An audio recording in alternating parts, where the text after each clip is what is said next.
What Really Happened with your host, Mike Rivero. You're listening to the Republic Broadcasting Network, where you'll find out what the Fukushima's going on.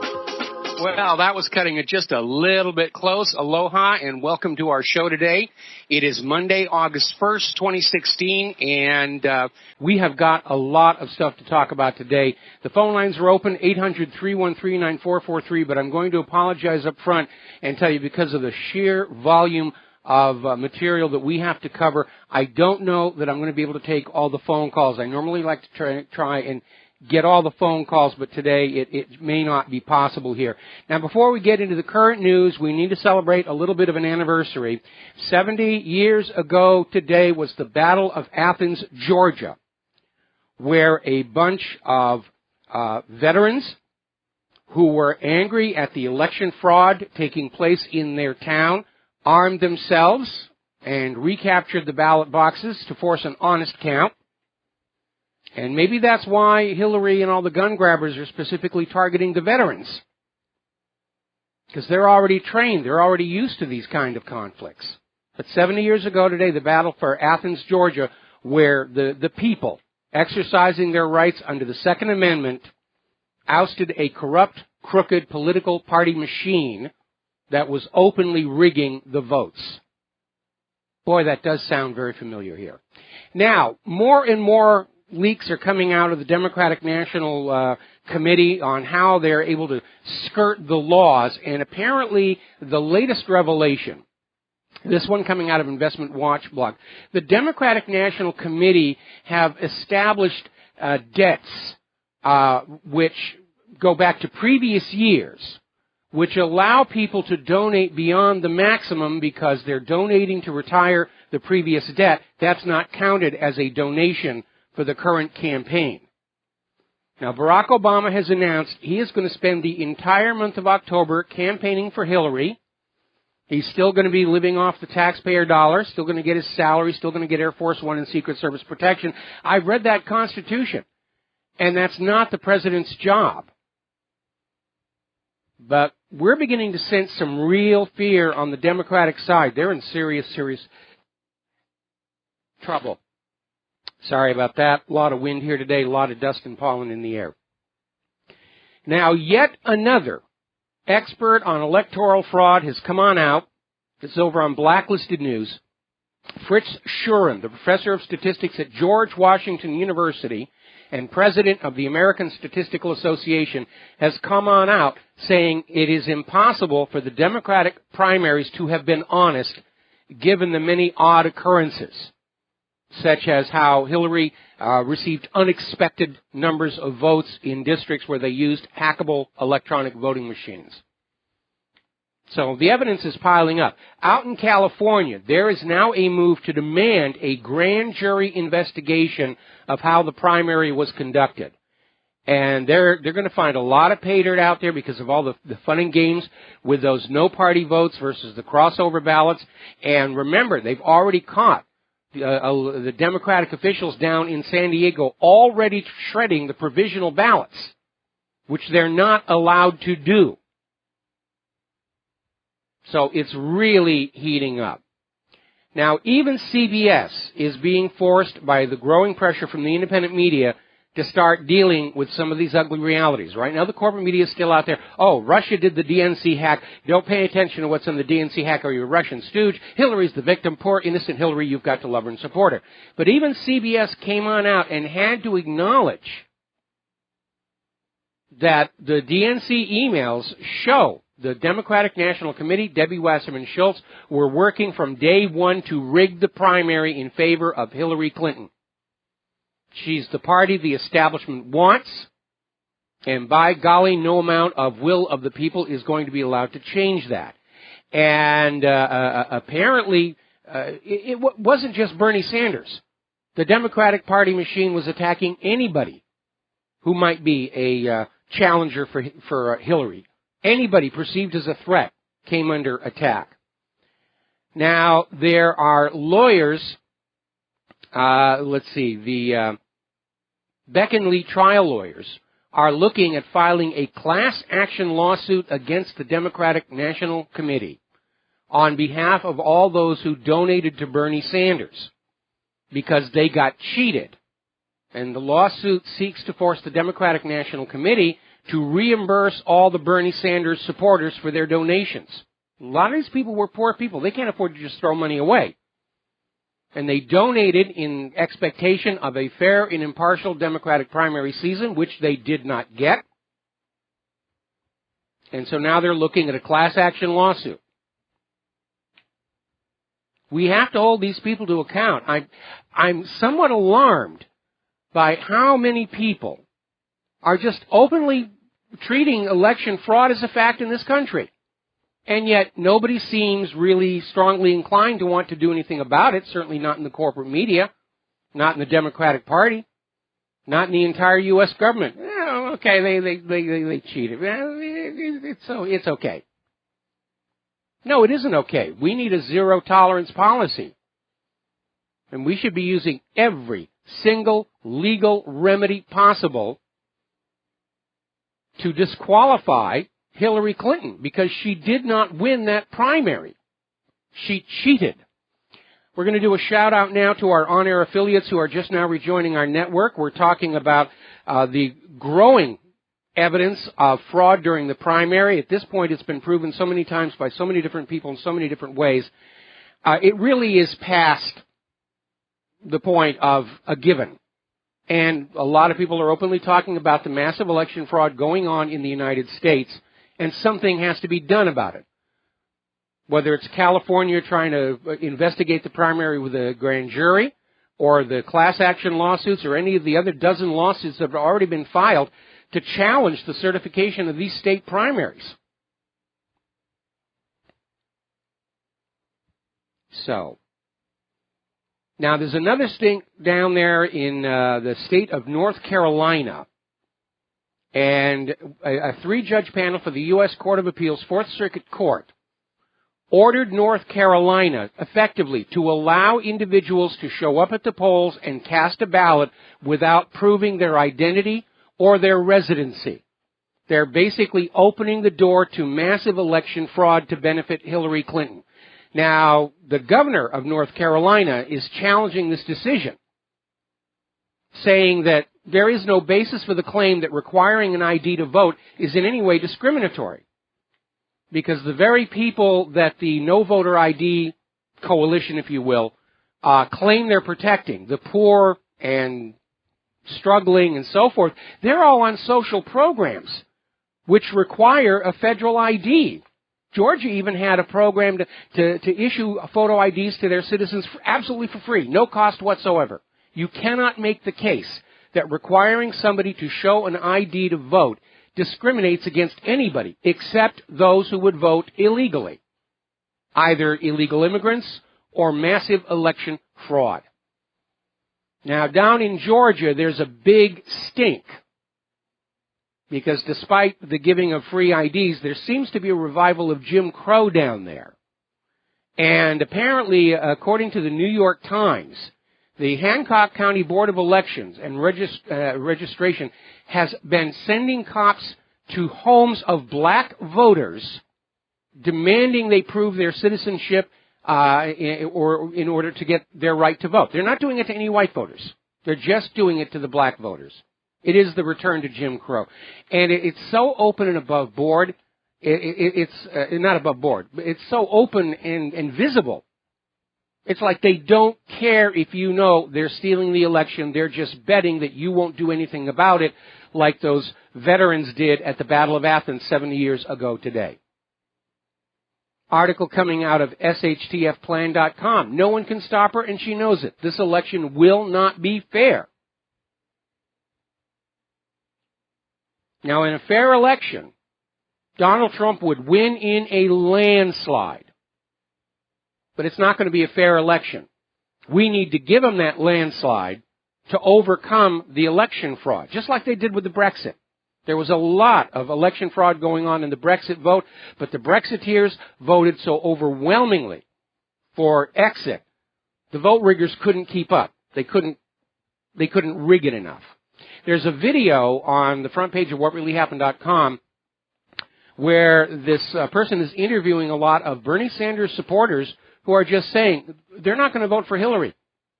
Any illusions that Hillary has that she can lure the Bernie Sanders supporters back to her side of the ticket are gone, because all of Bernie Sanders supporters know they got cheated. They got swindled. Hillary stole that nomination. They are not in a forgiving mood, and they're going to vote for Donald Trump. And Hillary's people are saying, you can't want Donald Trump. And the reaction seems to be, we don't care about Donald Trump anymore. All we care about is Hillary Clinton does not get my vote. Anybody but Hillary. Now, a lot of people were feeling very betrayed when Bernie Sanders caved in and supported Hillary Clinton.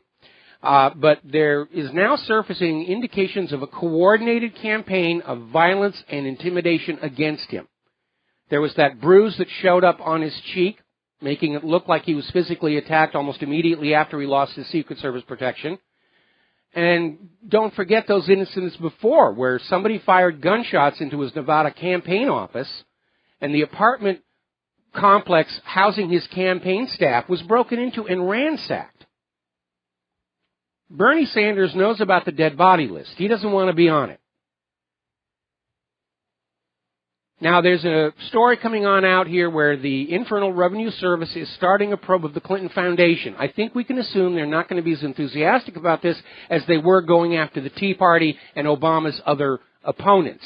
But they're sort of being forced into it because of this letter sent by 60 members of Congress to the IRS and the FBI saying this must be investigated. The indications are this is a massive fraud.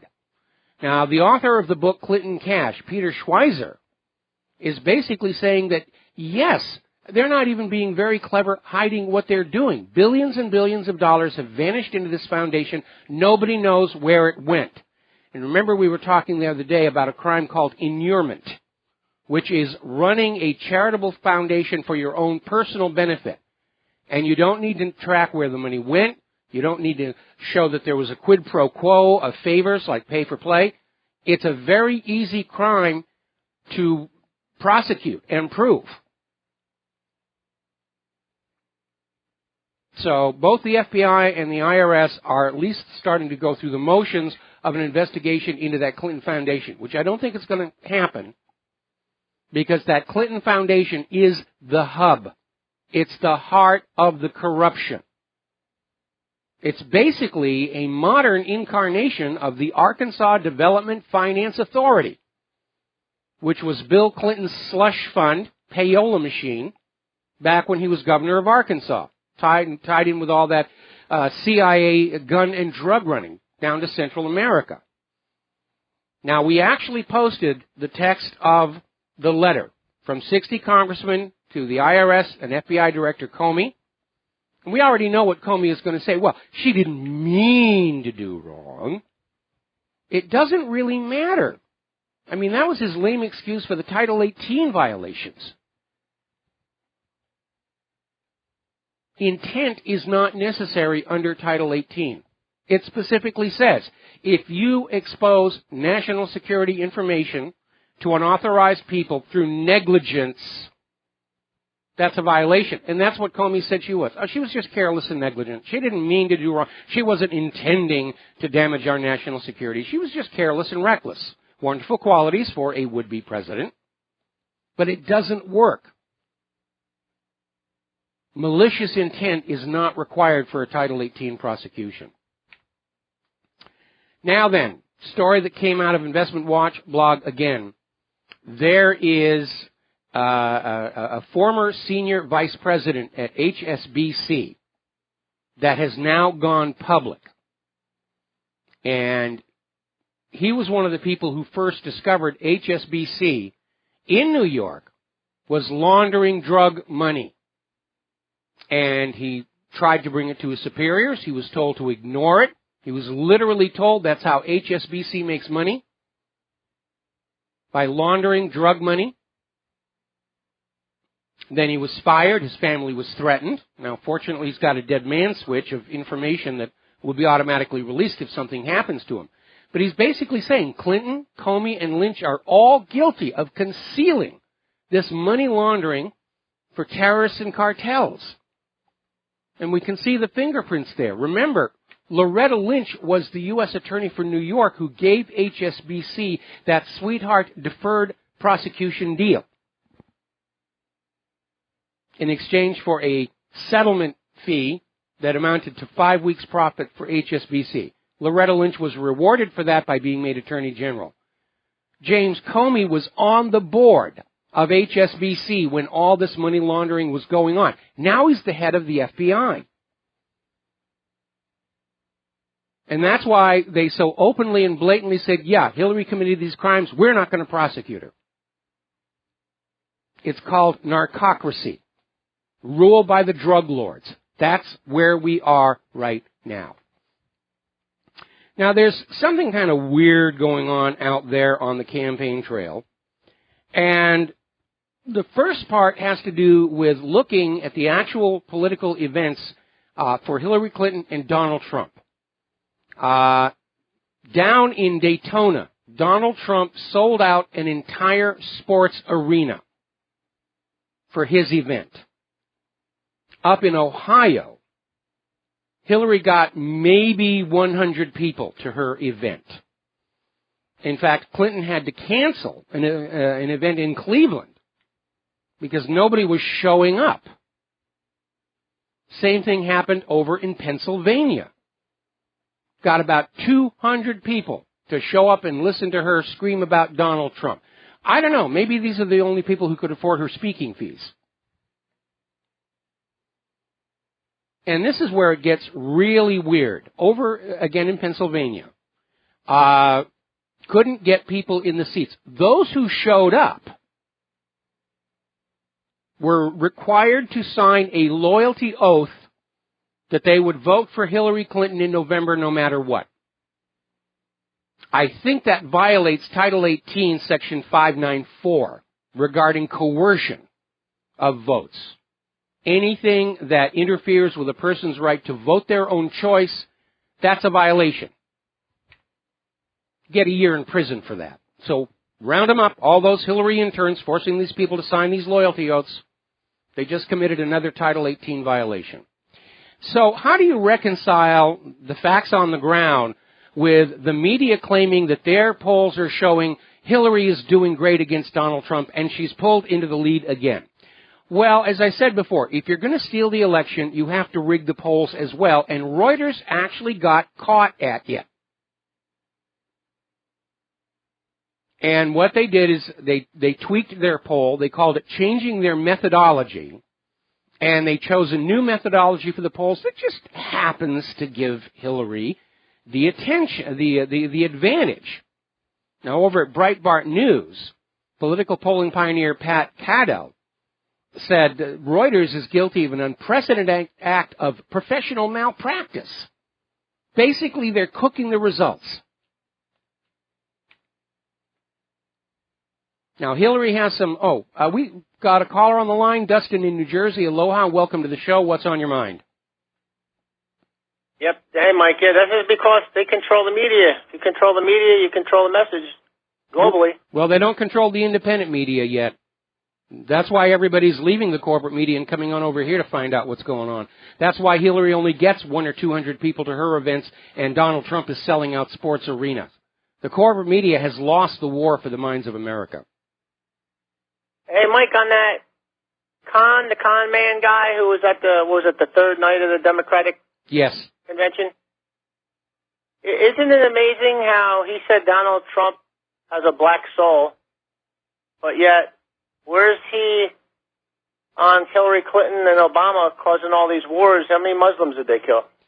Yeah, well, actually, the guy turns out to have an agenda and some other associations, which we're going to talk about in just a little tiny while. Can you hold me over? Yeah, I'm going to hold you over the commercial break. We'll be right back. And aloha, America. Welcome back to our show. We're talking with Dustin in New Jersey. Dustin, you had something else you wanted to add. Yeah, and continuing it, agenda is one thing, but, look at the millions of people we've killed and millions more injured and millions displaced on this agenda. these people are all psychotic, Mike. I mean, even like that Speaker Khan. I mean, you know. Well, Hillary here's what you need to know about him. He's actually a Muslim Brotherhood agent. He's trying to bring Muslims into the United States of America. And in fact, he runs a business specializing in visa programs for Muslims. He's effectively selling U.S. citizenship. So if Trump starts to close the borders, he's going to lose money. And I want to switch gears and talk about the Russian helicopter that got shot down. Yes. It's sad, but it's not going to stop Russia from doing what they got to do. They lost a lot of people in World War II, and this is not going to faze them.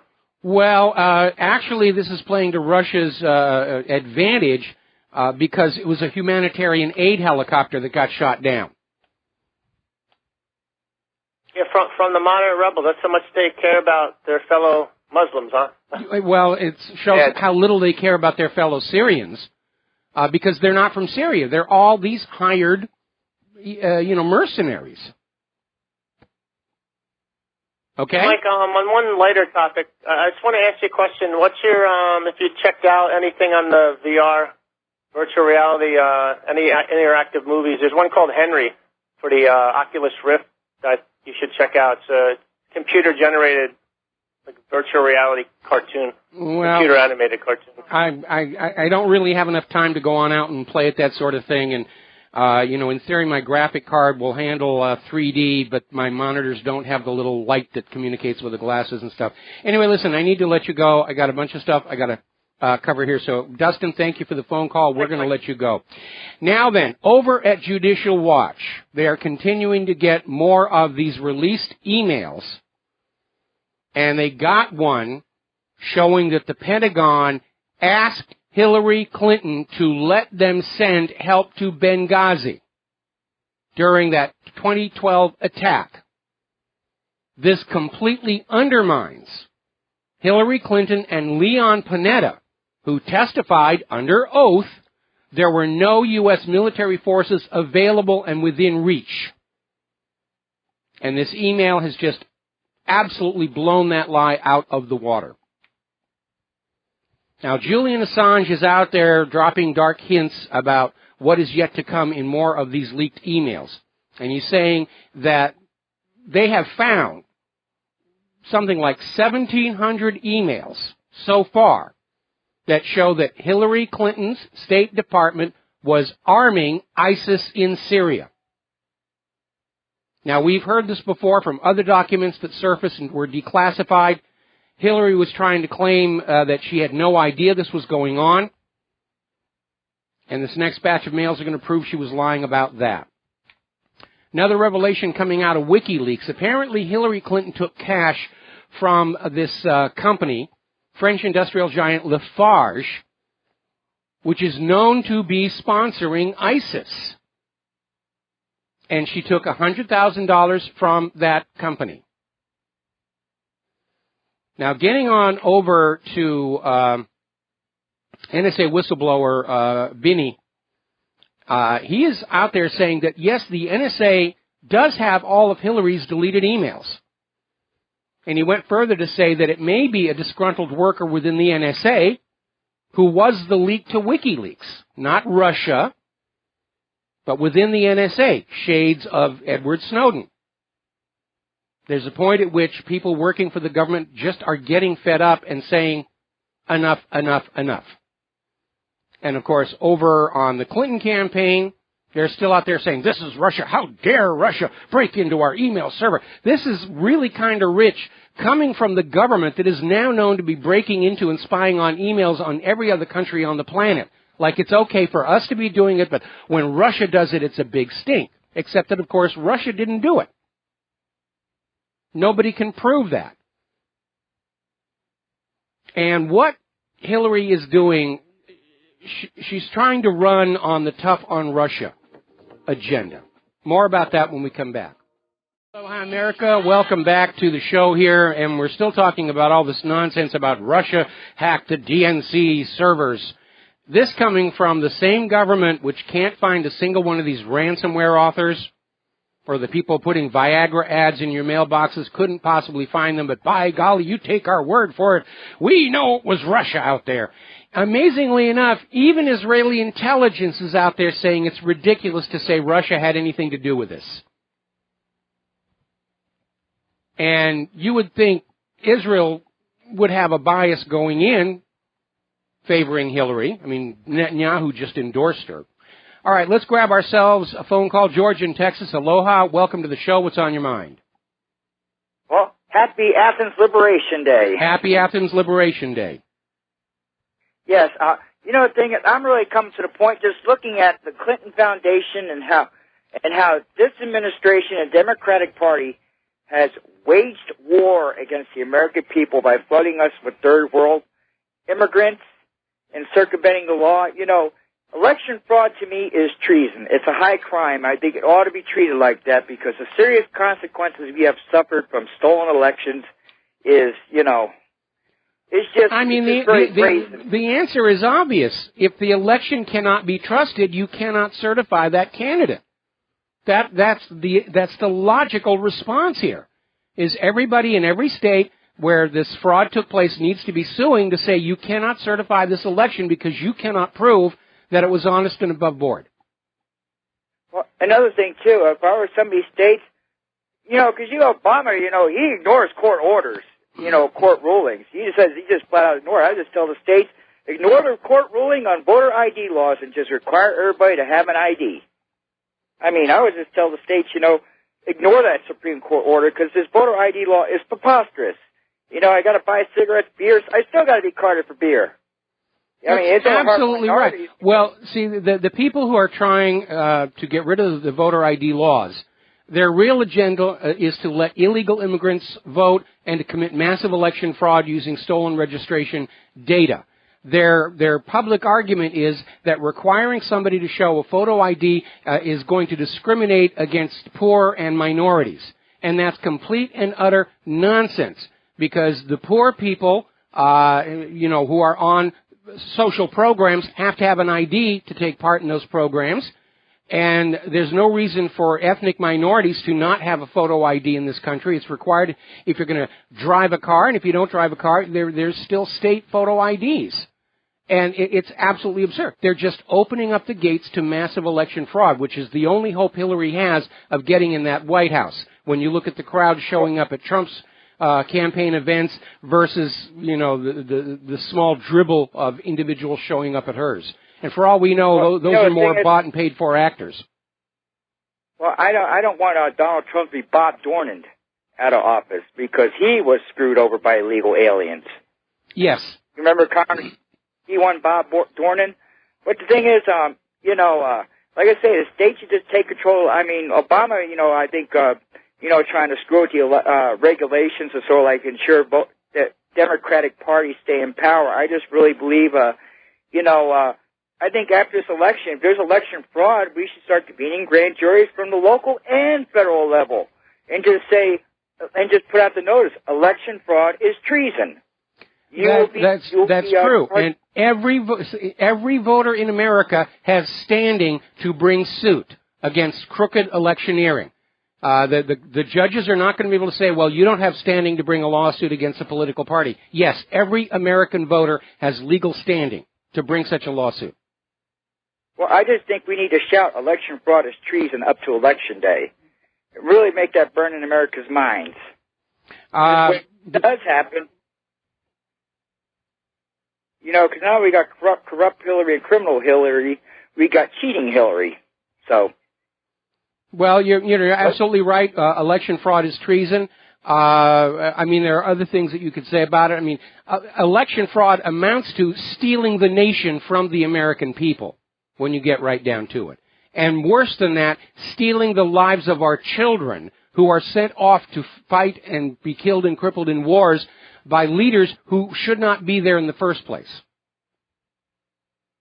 Well, thank you, Mike. All right. I'll let you move on. Thanks an awful lot here. Now, Hillary has another headache about to strike, and it's called Skolkovo. Now, back before Vladimir Putin took direct control of Russia's central bank, he was our friend. He was our partner. He was our buddy. He was going along with all the agendas. Then he took direct control of Russia's central bank and was immediately promoted to the top spot on the U.S. government's special high-interest targets list. Prior to that happening, though, there was a project, part of Secretary of State Hillary Clinton's Russian reset. And it was this innovation city of 30,000 people on the outskirts of Moscow. It was billed as Russia's equivalent of Silicon Valley. And Hillary, as Secretary of State, was in charge of courting U.S. companies to invest in this new Russian city.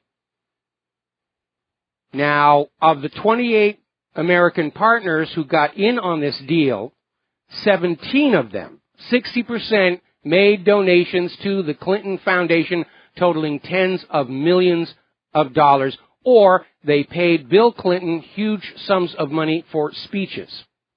Now, the problem with all of this is that the work being done at Skolkovo was not all civilian in nature.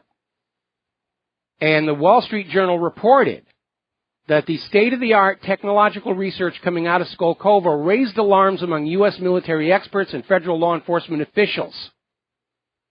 Basically, the U.S. Army Foreign Military Studies program declared the purpose of Skolkovo was to serve as a vehicle for worldwide technology transfer to Russia in the areas of information technology, biomedicine, energy, satellite space technology, and nuclear technology. In other words, this was a replay of the 1996 Chinagate scandal. American technology goes to China, or in this case Russia, and Chinese, in this case Russian cash, pours back into the Clintons' pockets. It doesn't get more obvious than that. Apparently, Hillary Clinton's campaign manager sat on the board of a company that bagged $35 million from Putin-connected Russian government funds. So while Hillary's out there trying to draw some kind of a connection between Putin and Donald Trump, her own campaign manager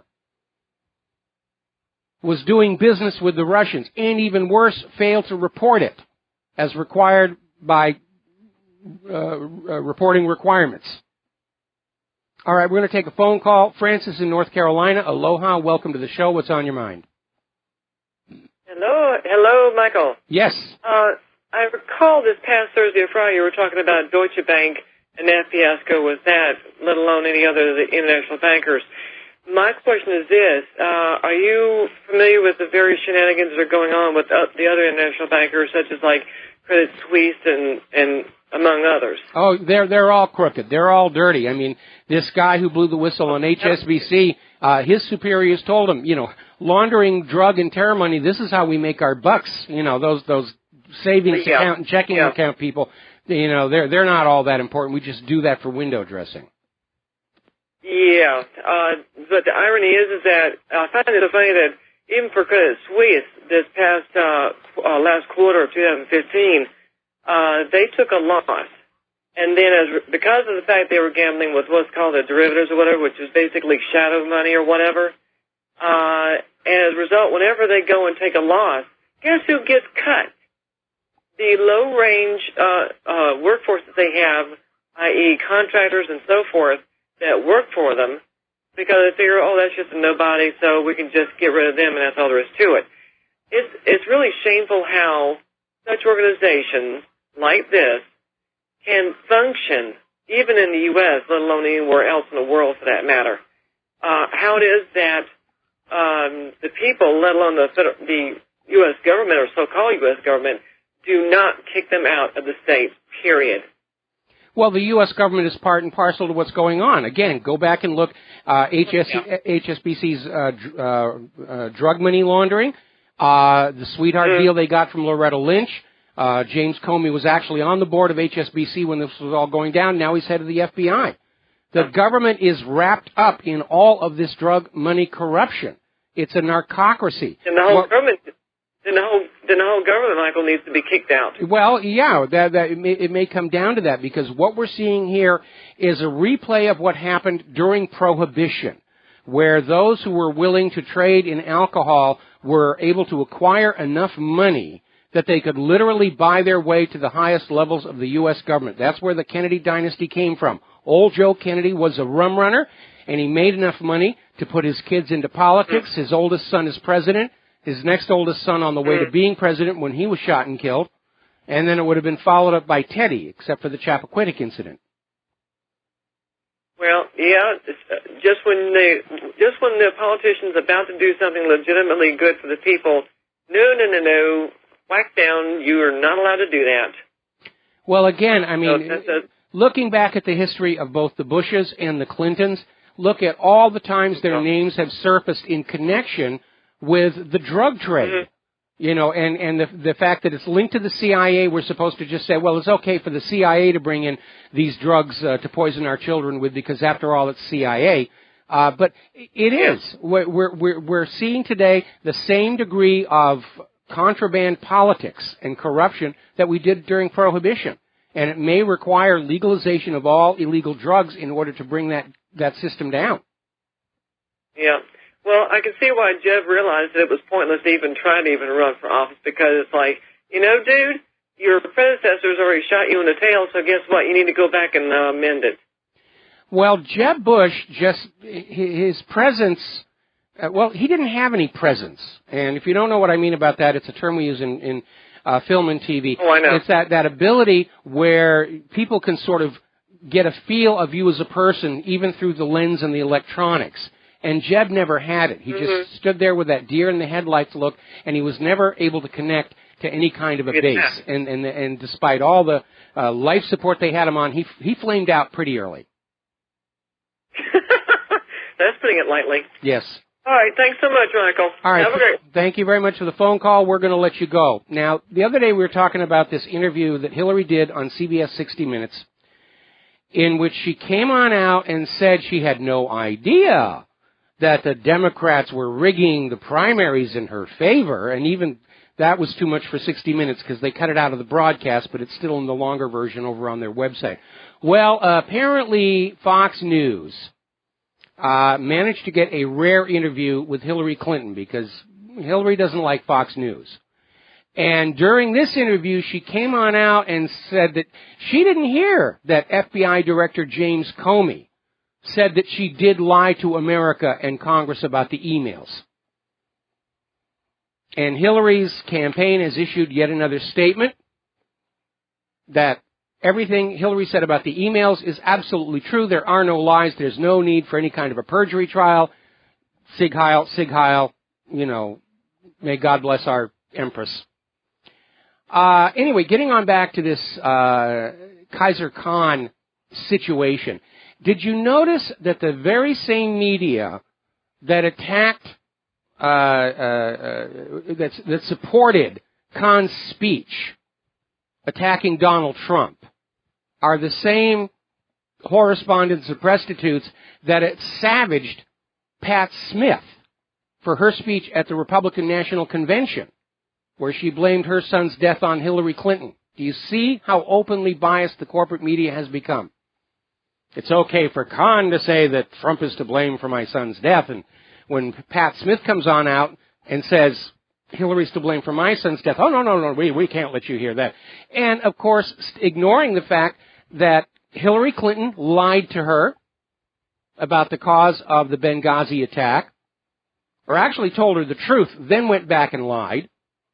And then when Pat Smith came on out and said Hillary said it was a terrorist attack right from the beginning, Hillary Clinton, the supposed champion of women, just savaged Pat Smith on national TV, calling her a liar. This is a gold star mother. And for Hillary to do that shows that she is not, in fact, a champion of women, and she is not a supporter of the military. She has no respect for either one. It's just, we're going to say what we're going to say that we think will get us elected, or at least close enough in the polls where we can steal it. Now, apparently the New York Post ran an article about Melania Trump featuring some total nude photos of her. And Donald Trump's response was, it's nothing to be embarrassed about. And he's absolutely right. Melania was a professional model. Having her picture taken with no clothes on was just part of the job. And let's be honest, she's hot. She looks a lot better as a first lady than Hillary Clinton or Michelle Obama ever could. She's a babe. She's actually going to be a tremendous asset to Donald Trump as an ambassador traveling around the world. People are going to want to see her in person. She's got more star power than Donald Trump himself. And this article in the New York Post trying to say, we can't have a first lady who's got nude photos. It's too late. There were nude pictures of Jackie Kennedy. Now, they were shot by a paparazzi. She didn't know they were being done, but when they finally surfaced, she wasn't upset. She looked pretty good. She gave one to Andy Warhol. She autographed it. Naked picture of herself, autographed it, gave it to Andy Warhol. And once again, anytime anybody asks about the huge sums of money being poured all over Hillary Clinton by Wall Street, she dismisses it by saying, well, Wall Street isn't expecting any favors from me. They just want to make sure there's not another 9/11. That's her dodge. It's amazing. Now, as I mentioned earlier in the show, over in the Jerusalem Post, they have an article where Benjamin Netanyahu is fully supportive of Hillary Clinton. He doesn't want Donald Trump as president. Can't trust Donald Trump to think the way Netanyahu wants him to think or act the way that Netanyahu wants him to act. Hillary's reliable. Hillary is dedicated. Hillary's pro-Israel and will give Netanyahu everything he wants, such as continuing to block UN Security Council resolutions regarding Israel. So anybody who's out there trying to say, you should vote for Trump because he's working for the Israelis, well, not according to Benjamin Netanyahu. Hillary's their girl. So a vote for Hillary Clinton is a vote for Israel. We'll be right back. And aloha, America. Welcome back to our show here. Now, we're literally seeing the entire establishment declaring war on Donald Trump and the American voter. Fox News was just running a story about how Moody's is out there saying Donald Trump's plan could spark a recession. Clinton's plan will help the economy. No, it won't. She's already talking about higher taxes and more spending. We're already in a recession. The trick is to get out of it. We've been seeing all these stories about how Google and Facebook are playing games with pro-Trump or anti-Hillary posts. And now there's an article coming out from Zero Hedge asking if Twitter is shadow banning Donald Trump because he's in the middle of a fundraiser right now from ordinary American citizens, not from the big billionaires. And he's sweetening the deal by saying that if they reach a certain goal, that he will match the donations out of his own personal wealth, which he's got. And apparently somebody noticed that tweets being sent out by Trump yesterday to promote his $1 million match donation drive do not show up on Trump's profile page or in the feed of anyone following him. So it's another reminder, this election is not about Republican versus Democrat, liberal versus conservative. This is an election about we, the American people, against this entrenched, corrupt political establishment and all of its corporate cronies. Now, one of the big reasons Donald Trump is so opposed by the establishment is because he wants to stop the new Cold War. And we're seeing this article that came out from Information Clearinghouse saying that this media Hillary DNC attempt to claim that Russia was behind the Democratic National Committee email hack and that somehow Donald Trump is involved, it's reckless. And it's also a repeat of history. Because back in 1964, President Johnson defeated Barry Goldwater with a very famous political ad called Daisy, which had this little girl playing with a daisy ending with a mushroom cloud. And it was selling Russia as a threat that only Lyndon Johnson could handle. And then in 1984, Ronald Reagan pulled the same thing. He defeated Walter Mondale with the Bear in the Woods ad, which portrayed Russia as a threat that only Reagan could handle. And now, of course, we're seeing basically a repeat of the same thing here in 2016, where Hillary is out there trying to replay that same old tired canard. Russia is bad, Russia's a danger, Russia's a threat, and I'm the only person who can handle Vladimir Putin. And it's good that Hillary believes in recycling, but it is another reminder she's not able to find anything to run on in terms of current events. Can't run on the economy, can't talk about her foundation, can't talk about the legitimacy of the primaries. All the usual fringe issues that they try and campaign on, they've used those up. People have tuned out from the racism and abortion and gay rights and everything. They're running out of something to campaign on, so they're going to do Russia's bad. I can beat Russia. Vote for me or Russia will attack, which is nonsense. We'll be right back. Aloha, America. Welcome back to our show here. Hour number 2. The phone lines are open, 800-313-9443. Now, turning over to the war zones, emphasis on the plural, a lot of stuff going on here that the corporate media is most assuredly not talking about right now. And it looks like the battle for Aleppo may be all but over. Syrian armies intensifying offensive. They've opened up more humanitarian aid corridors and transit corridors for the people who are trapped in the area to get on out and away from the fighting. And they've now cut off the road between the Hikma School and the 1070 Housing Project, leaving some of the Syrian militants basically besieged. They're trapped. They're cut off. No supplies, no escape route. Now, the Syrian army has captured a major ISIS warehouse inside the Aleppo neighborhood of Bani Zaid. And most of the weapons are from the U.S. and some from Turkey, including advanced U.S. anti-tank missiles and launchers, tow missiles. Now, the Russian mission is saying that the U.S.-backed mercenaries are responding with atrocities to the attempts to bring humanitarian aid to Aleppo, which tells you that these mercenaries don't care about the Syrian people. They're just there for a paycheck and they got stuck. And that's illustrated by the fact that the U.S.-backed Syrian rebels have shot down a Russian helicopter that was on a humanitarian aid flight, was carrying supplies. And one of the videos of the shoot down shows one of these rebels standing on a naked body of one of the crewmen.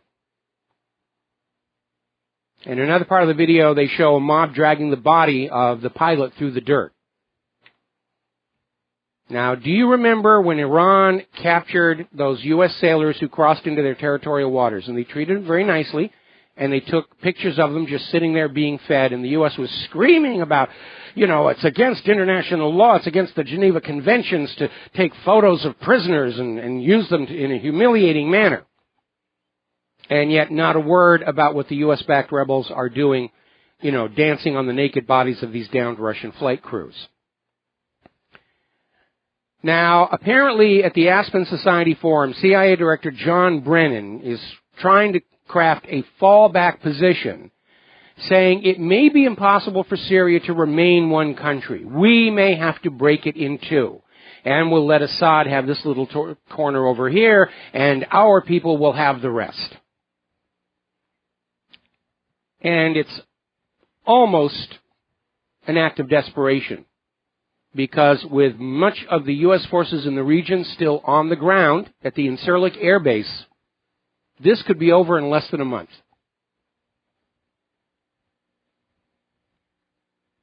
All right. Now then, apparently over in Serbia, the younger segment of the population is deciding that they don't want to be part of the European Union, which is easy to understand when you look at what a total mess Europe has been made by Brussels, both economically and with this refugee nonsense. So the younger population of Serbia is saying they want to pivot to Russia as well.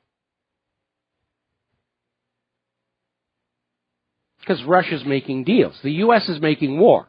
Russia's making deals. Which would you rather be doing? Now, Erdogan is accusing the U.S. of being behind that failed coup. And even more, they've named a U.S. general as being behind the issue. And Erdogan is now going to meet Russian President Vladimir Putin in St. Petersburg on August 9th. Now, U.S. officials are saying such alliances are unacceptable to Washington. You're not allowed to be friends with Russia. You will be friends with us even if we stab you in the back. But they've botched this. This is a major foreign policy whoopsie. So, how's this going to play out? Turkey may well leave NATO. Turkey is already pivoting to Russia. Turkey might hang on to those U.S. forces at the Incirlik base as a bargaining chip to try and force President Obama to extradite the Turkish Imam Gulen, which is going to be embarrassing because he's known to be linked not only to the CIA but the Clinton Foundation. And if that situation escalates, Turkey might well seize those 50 to 90 nuclear weapons stored at Incirlik and become the second nuclear power in the Middle East outside of Israel. They really messed this one up. And it's a reminder that when you are a president, the very last thing you should do is give top government positions to your best donors, because having a fat wallet does not necessarily mean you're intelligent or educated or experienced in foreign policy. It just means you got money. And that's a poor foundation for a top-level government position, I think. Meanwhile, 7,000 Turkish forces are still surrounding Incirlik Air Base. And the United States has now ordered all U.S. military dependents to get out of Turkey now. They're expecting this thing could really go south. I want to do a little shout-out to our on-air affiliates who are rejoining our network right now. We're talking about the war zones around the world. And a lot of stuff that the corporate media is not covering right now, because it's not looking very good for much of the U.S. war agenda. Now, apparently the OSCE vice president has shifted the blame over that downed Su-24 from Turkey to NATO as a whole, because apparently what they have found is that both an American and a Saudi AWACS were involved in tracking this Su-24 and coordinating the shoot-down.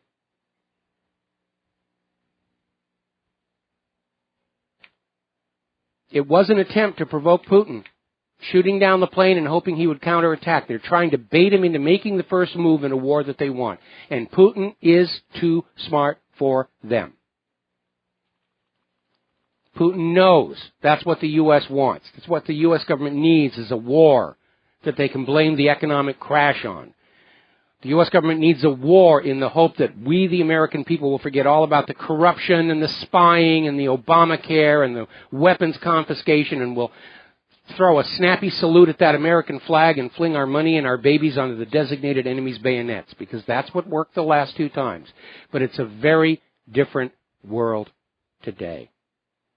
Now, speaking of that cleric, Fethullah Gulen, apparently there are linkages surfacing between him and not only the CIA, but the Clinton administration, the Clinton Foundation, rather.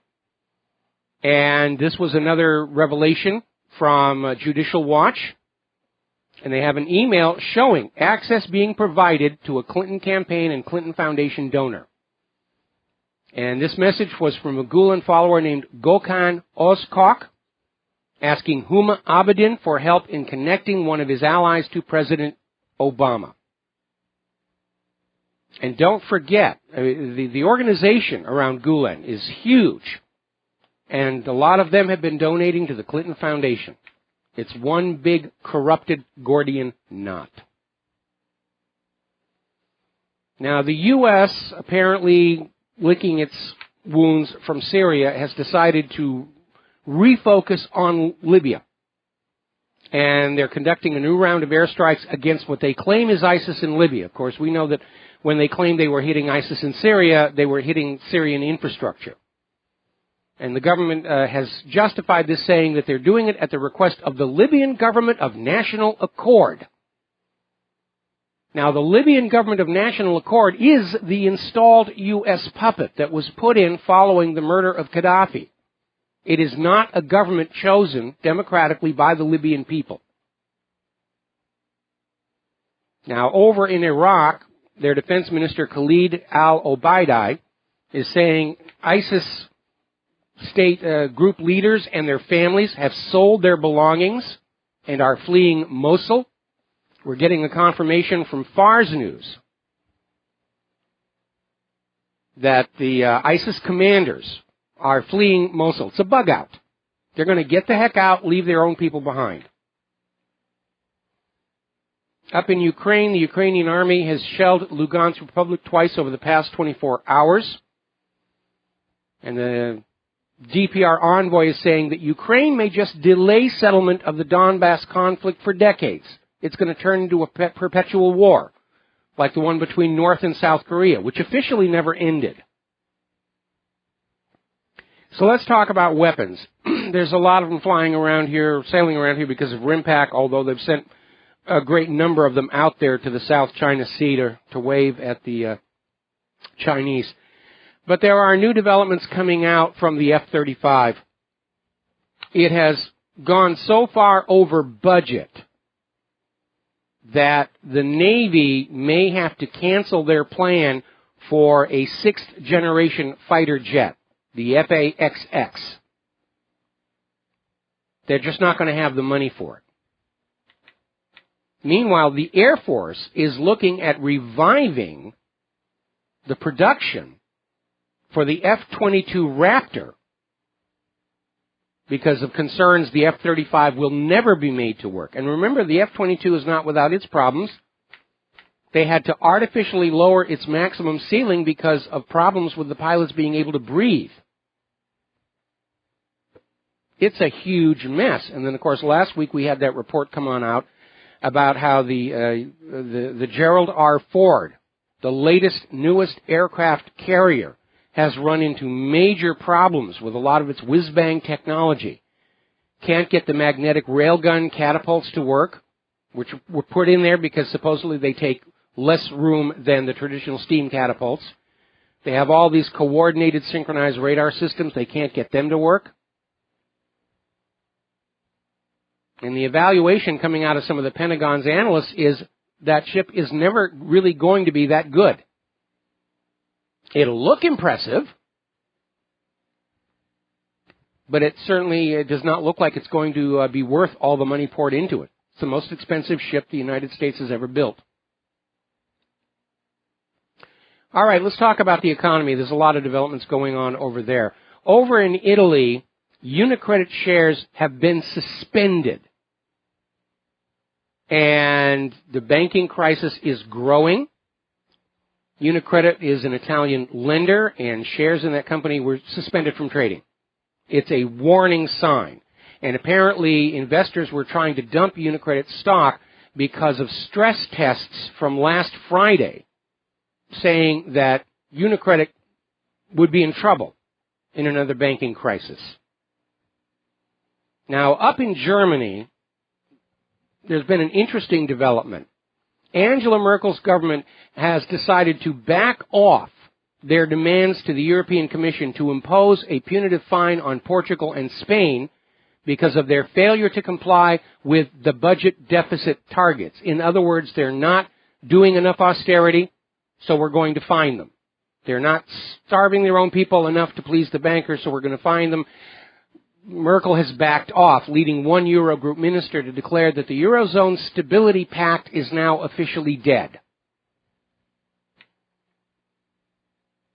Meanwhile, story coming out of Yanis Varoufakis at EU, the IMF has now effectively admitted it destroyed Greece's economy on behalf of the Euro group. The International Monetary Fund's top staff misled their own board, made a series of misjudgments in Greece, became cheerleaders for the Euro project, ignored warnings that there was a growing crisis, and basically things fell apart from there. The Saudi banks are being offered a $4 billion bailout to avoid a liquidity crisis over there. And this is coming out of the Saudi Arabian Monetary Agency, which is their central bank, and it's offering domestic lenders $4 billion in discounted one-year loans to ease liquidity constraints. In other words, they're just making up the money and giving it to the banks, or they're taking it away from the people. That's all a bailout really is, if you think about it. Taking billions of dollars from the people of a country to give to the banks so the banks can loan it back to the people at interest. That's what a bailout is. Saudi Arabia is also talking about reducing the reserve requirement, which is another sign that they're in trouble. And they are all in trouble because all private central banks are Ponzi schemes, and all Ponzi schemes eventually collapse. What is different now is because of economic globalism, they're all going to be pulled down together at the same time. And we, the human race, are going to have a once-in-a-lifetime opportunity to stand up and restart our nation's economies without private central banks. That's a standard we have to hold to. No more private central banks ever, ever, ever, ever, ever. We must have a public currency that's managed as a public utility, not a privatized for-profit operation by the money junkies. Meanwhile, China is importing gold. They're a large gold producer themselves, but demand inside China is very, very high. The Chinese government actually encourages the Chinese people to invest in gold as a wealth preservation strategy. China's government is acquiring gold because they're starting to back the yuan with gold. And China is now starting to import gold from Russia. Meanwhile, here in the United States, they're still, you don't want to play with that yellow stuff. You want the paper. We put pretty pictures on the paper just so you know it's worth something here. Even Goldman Sachs is getting nervous. And they're starting to get into bear country. And they're actually telling their own investors it may be time to get out of the stock market for the next 3 months. This is coming from a June report by Christian Mueller-Glissman. And he's saying that the equity drawdown risk appears elevated. In other words, the stock market is overvalued from all the rigging. And the underlying value of the stocks does not support those elevated prices. In the event of a panic, only the first ones out will get their money. And everybody else is going to be left with their last month's broker's report with a very impressive looking number on the bottom, and that's all it's going to be. A very impressive looking number. Apparently there's been another wave of failures in the Obamacare insurance providers, and this is coming from The Hill. And The Hill is saying this is very troublesome because enrollees' coverage is being disrupted in the middle of the year, which means when they lose their current Obamacare policy and they have to go find another one, the deductibles reset. And you need to remember, despite Obama's promise about if you like your doctor, you can keep your doctor, all of these Obamacare policies are basically connected to networks that you must go to be covered by insurance. And so if they're forced to drop their current Obamacare policy and get a new one, it may force them to change doctors and hospitals and treatment options. It's an absolute mess. And it has not made health care more affordable to the American people, nor has it generated the windfall tax revenues that the Obama administration really needed. For a very simple reason. We, the American people, are out of money. Now, the money junkies at the top of the system don't want to hear that. They go to sleep at night still believing there's trillions and trillions of dollars out there loose in the hinterland. They just got to figure out a way to scam it and all will be well. But it's a big lie. The American people are tapped out. We don't have any more to give. Home ownership rate is hitting another low. Most Americans are now too broke to buy a home, even with the revival of the subprime mortgage. Because if you get one of those subprime mortgages, you're not going to wind up owning your home anyway. Somewhere down the road, it'll be foreclosed and you'll lose all your equity. The entire financial system is looting and plundering the American people simply to survive. We'll be right back. And aloha, America. Welcome back to our show here. We're going to go right to the phones. John in Barbados. Aloha. Welcome back to the show. What's on your mind? Aloha, Michael. First, a comment. The DNC National Convention should have been held on Broadway. The show should have been called The Comedy of Errors, Lies, and Fraud. Well, you know, even Broadway does have their standards as to what they're going to allow. You know. Well, one of the things I've noticed recently, and it's been kept very, very quiet, Saif al-Gaddafi has been released. He was released on the 26th of April. And the Jamahiriya, little green book and the method of Gaddafi's ruling over Libya, seems to be gaining ground again rapidly. And according to what I've been reading, two of the largest militia groups are now behind Gaddafi, Saif al-Gaddafi himself. And apparently the puppet government was demanding that he be handed over. But this large militia group set him free instead. So another slap in the face for the American foreign policy. But the other thing I wanted to point out is that Russia, it may not be well known, but Russia now, the economy has really taken off in the last month or two. And Russia now has, contrary to the condition in the U.S., Russia now has the fastest growing middle class on the planet. And they're buying cars, they're buying houses. They can afford these things, unlike the middle class in America, which is collapsing in on itself. So, you know, this Russian sanctions seems to have been another complete disaster. It was. Destroying Europe.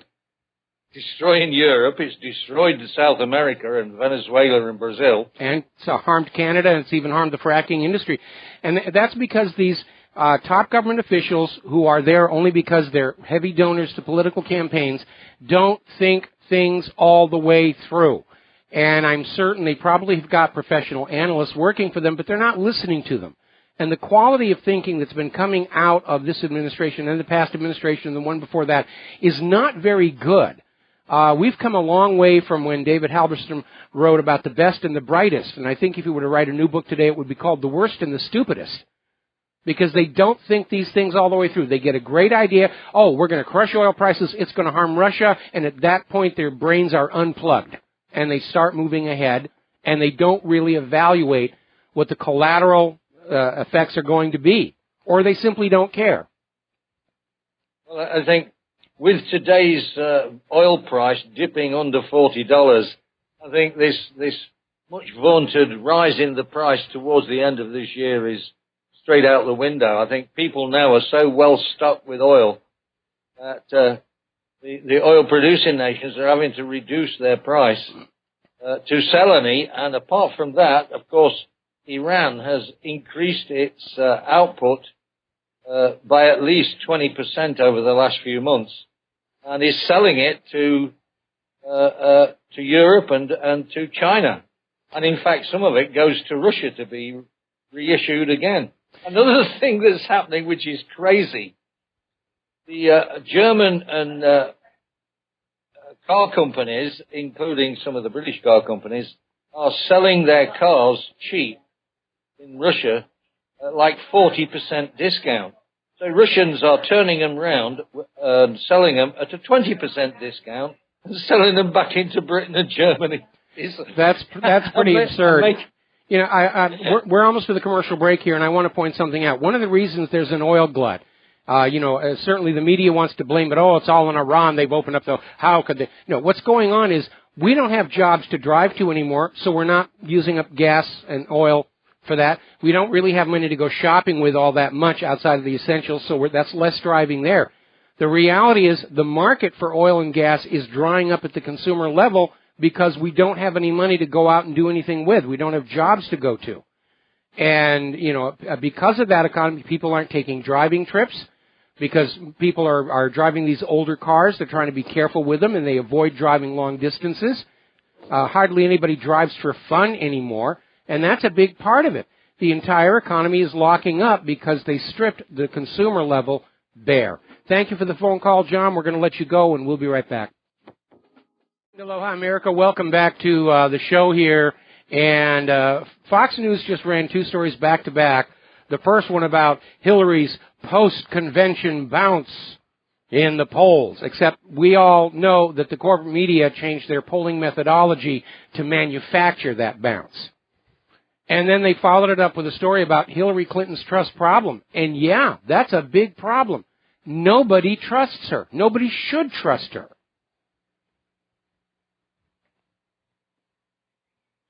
Now, getting on back to the economy.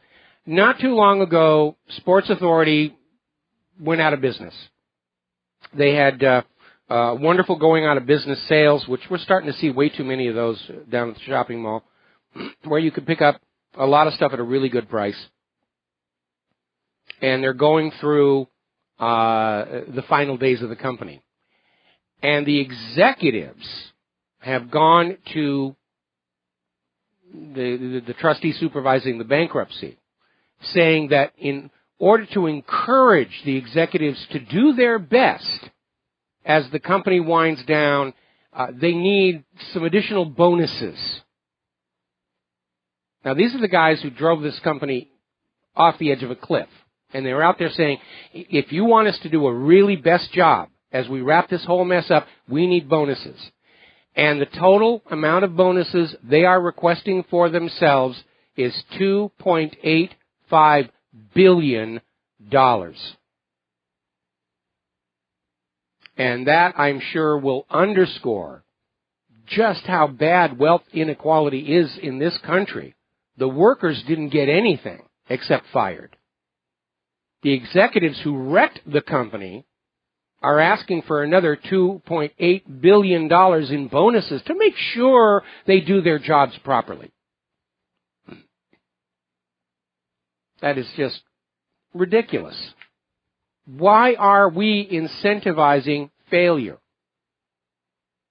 Why do we give bailouts and quantitative easing to Wall Street firms that have destroyed themselves through stupidity, corruption, and malfeasance?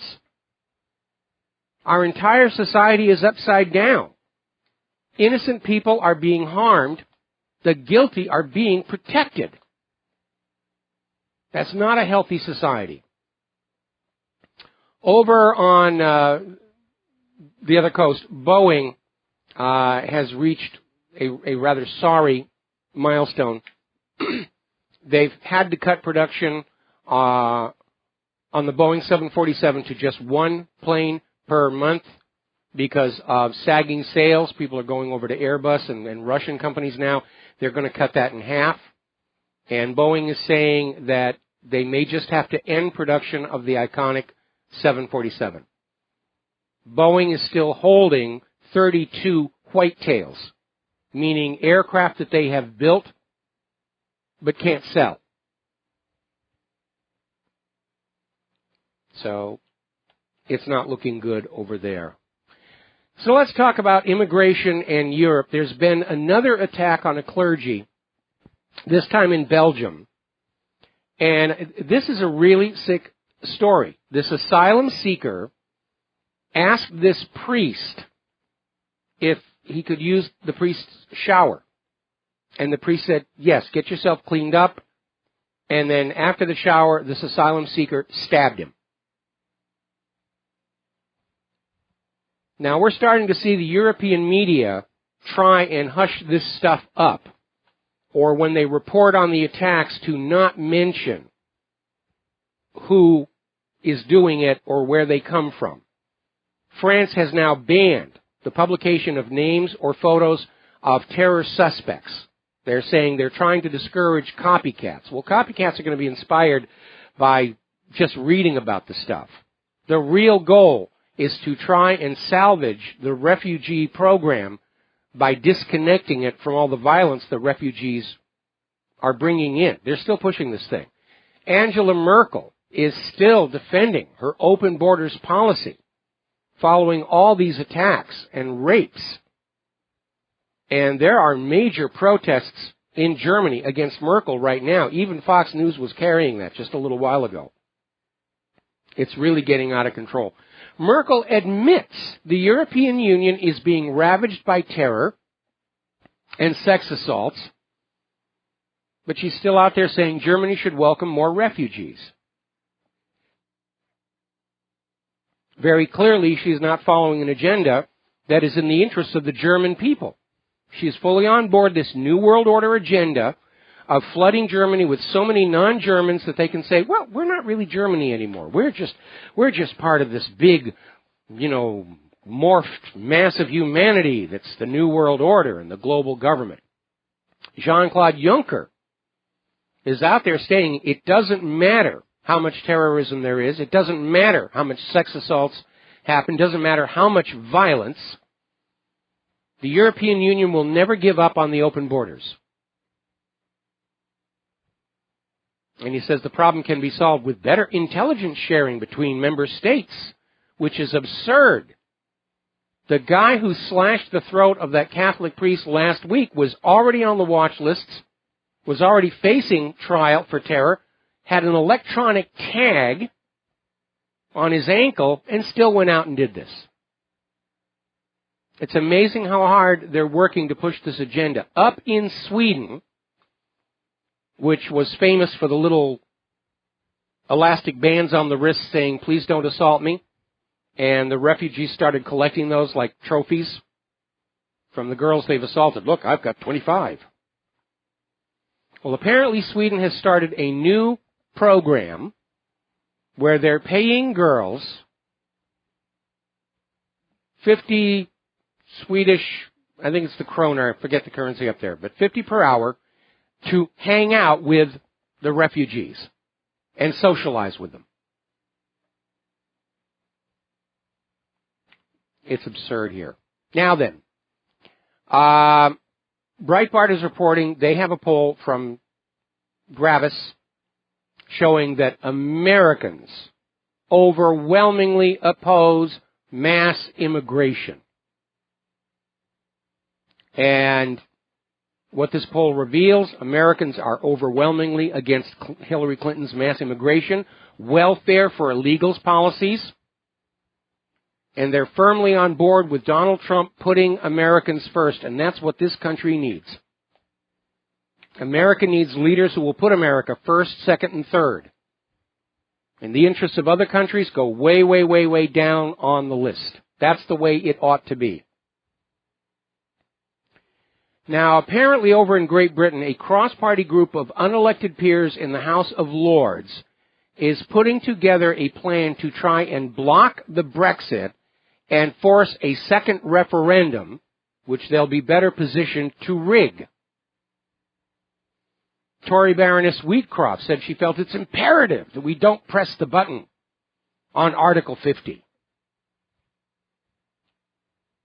And the peers in the House of Nobles want this to stop. Well, a little bit of a reminder there. The age when the nobility called the shots for the country without resistance is long gone. And the House of Lords simply represents the wealthy of the country, much as our Senate does. But Britain is still supposed to be a democracy, and the people are saying we want out. And for those lords who are up there saying, we know better than the people, we're going to do what we think is best, and to heck with the voters, I would remind you that large blood-stained woodblock is still prominently on display over at the Tower of London. Now, down in Rio, they're coming up on the Olympics, and things are not good at all. the Olympic venues are just filthy. There's raw sewage all over the place. The athletes involved in water sports are literally being told, do not put your head under the water, which is virtually impossible in most of those water sports. In fact, if they succeed in keeping those Russian athletes out so that the U.S. can beat Russia without actually having to go through that whole thing of athletic competition, it might actually be a good thing for the Russians. It's a mess. They've got dead bodies floating around where some of these Olympic events are going to be taking place. It's an absolute disaster. And, of course, we're already getting the daily dose of booga booga. The Islamic State will explode a dirty bomb at the Rio Olympics. Well, given how dirty it already is, how's anybody going to tell?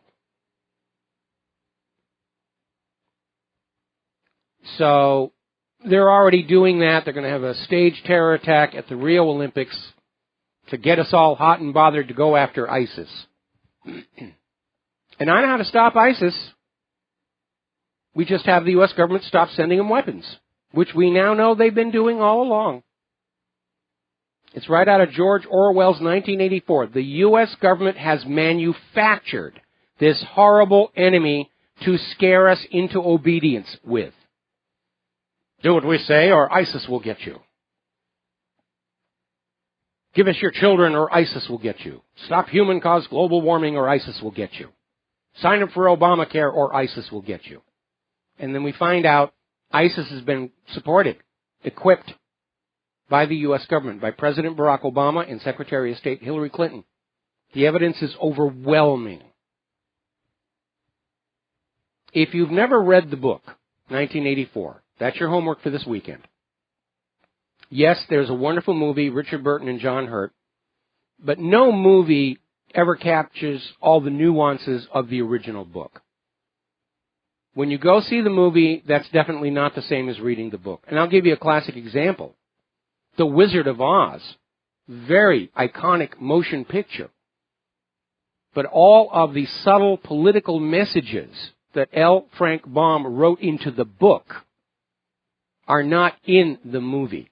It's been absolutely gutted of his real messages.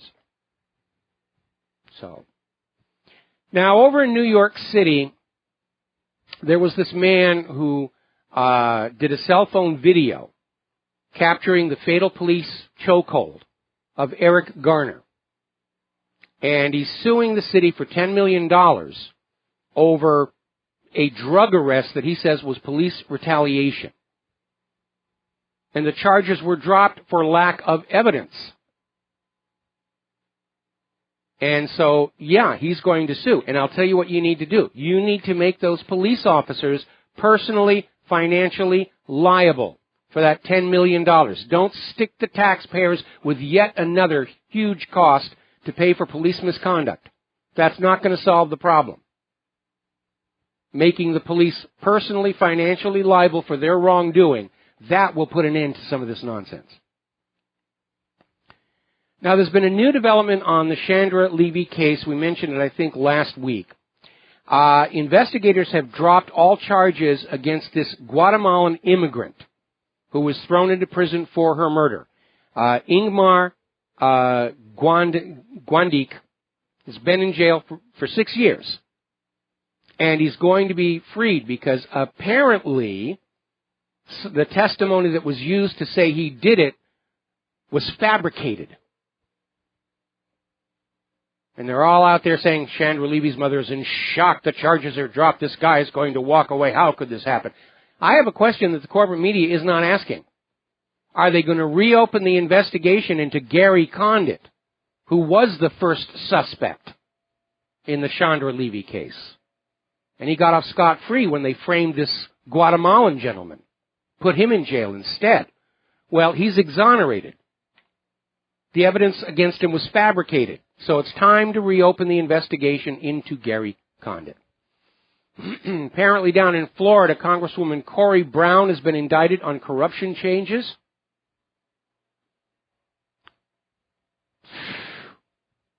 They are all corrupt, with very few exceptions. Ron Paul, Cynthia McKinney come to mind. But it is the curse of political power. that it attracts the very sort of people who should never, ever be allowed to have it. Now, there's an article over at asheepnomore.net, it's a good name, talking about, yeah, there's a group of people who really do want to reduce the human population. And they have 22 shocking population control quotes from the global elite that will make you lose your lunch. And we have a lot of those same quotes at the bottom of our ClimateGate page about how much more wonderful the world would be if we, got rid of 70, 80% of all those useless eaters who won't do what they're told. Now, I understand there's a population problem, and there always will be, because sex is a lot more fun than dying. That being said, the problem I have with the population control people is they always want somebody else to die or to go without children, never themselves. Anytime somebody comes up to me and says, oh, there are too many human beings on planet Earth, and I'll say, there's a tall building. Do something about the problem. Jump off, try and hit a banker on the way down. And by the way, yet another one of these free vaccination campaigns in Africa has been found to have sterilization drugs in the free shots.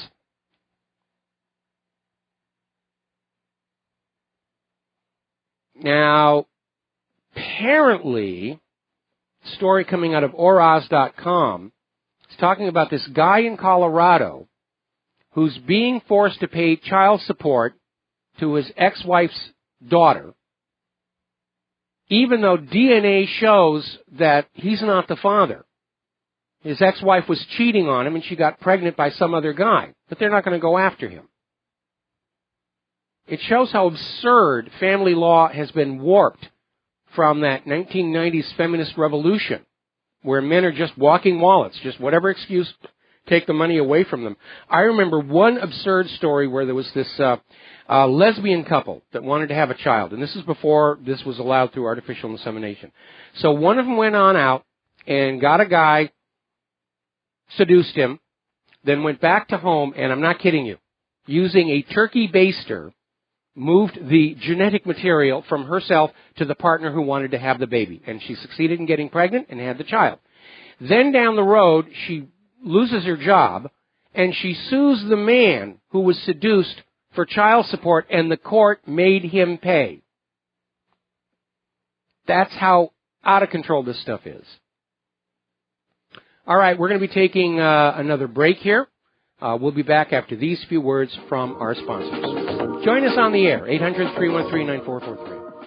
And aloha, America. Welcome back to our show here, and we're going to backpedal here to some of the political news. I've been talking about how there does appear to be an anti-incumbency fever sweeping the nation, and The Hill is now reporting that out in Arizona, John McCain, who had come to basically view his Senate seat as his by birthright, is facing the toughest re-election campaign of his entire career.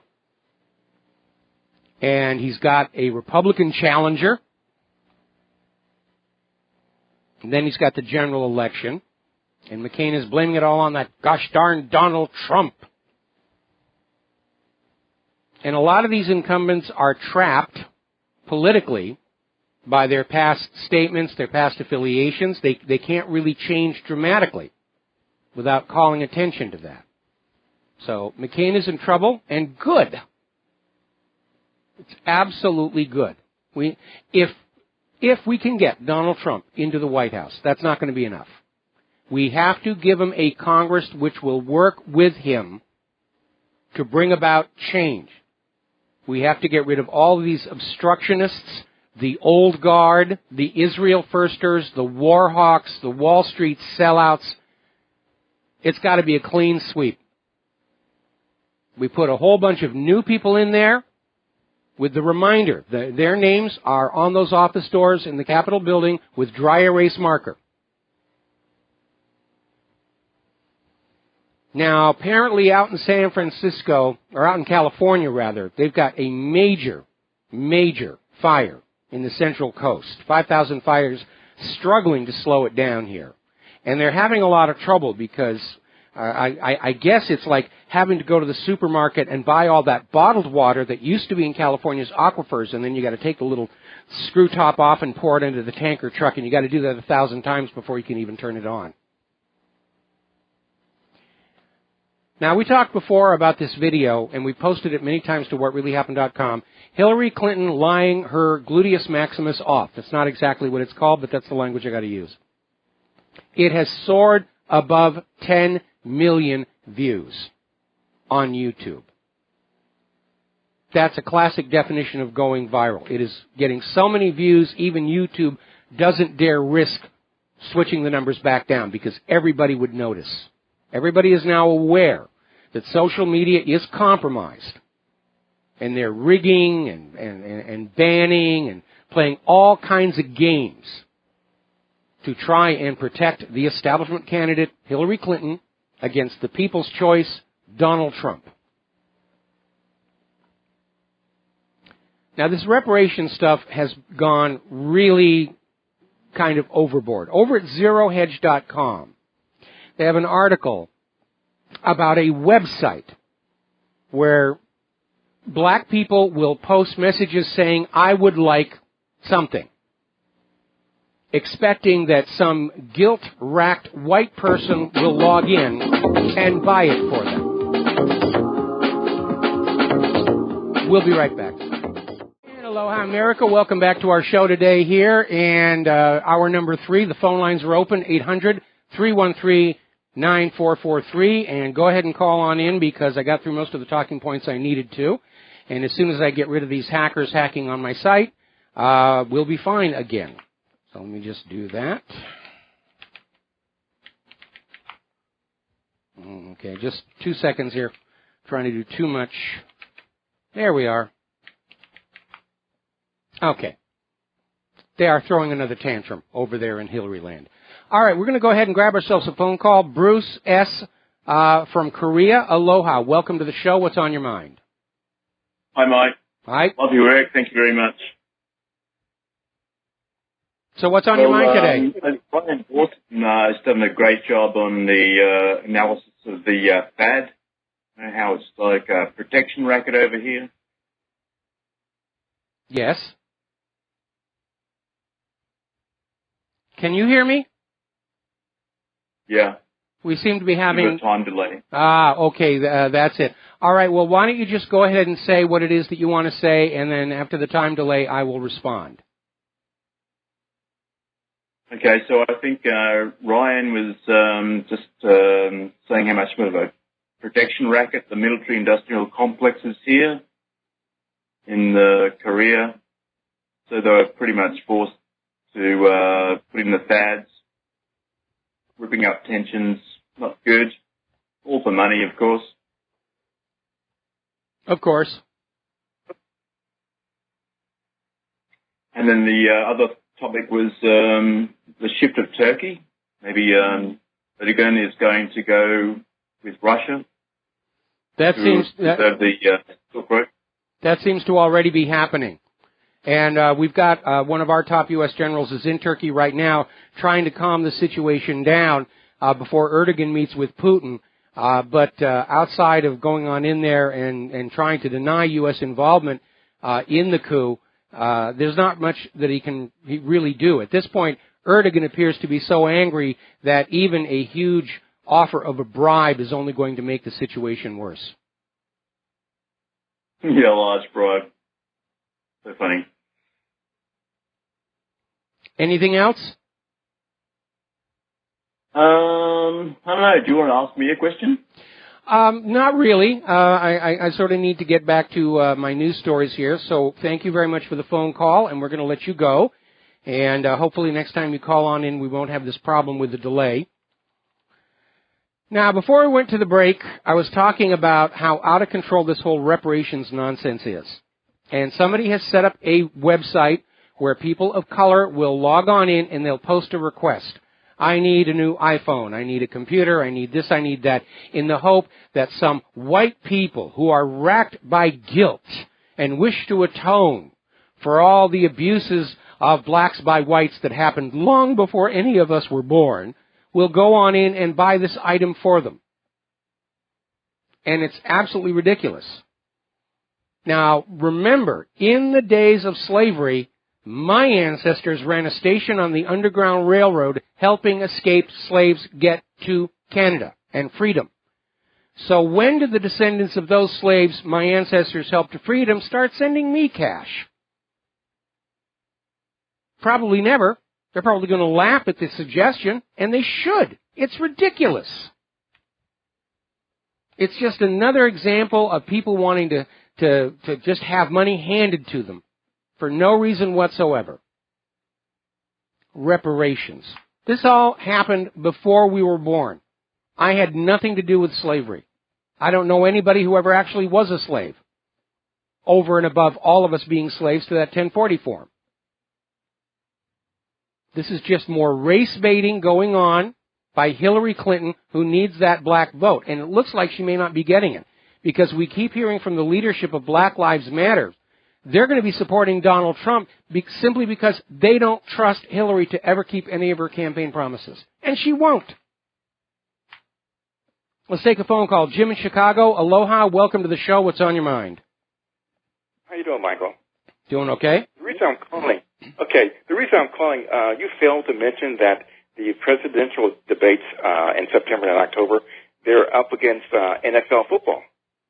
Yeah, I know. Donald Trump's made a big stink about this. I think that was ill-advised of him to do, because the debate schedule was set something like a year ago by a group of both Republicans and Democrats. I don't know when the schedule for the NFL was being set. I think Donald Trump should have asked if it was possible to move the debates. We certainly know that this does work to Hillary's advantage, because she is not a good extemporaneous speaker. In fact, we've already heard leaks out. Hillary's strategy for all three debates is going to be to try to provoke Donald Trump into losing his cool on stage.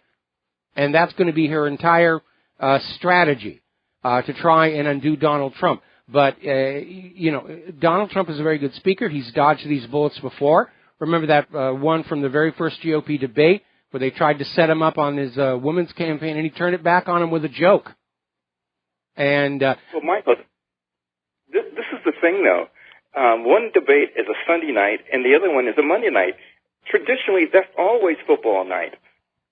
And who set up the debates anyway? Well, again, they were supposedly agreed to by Republicans and Democrats over a year ago.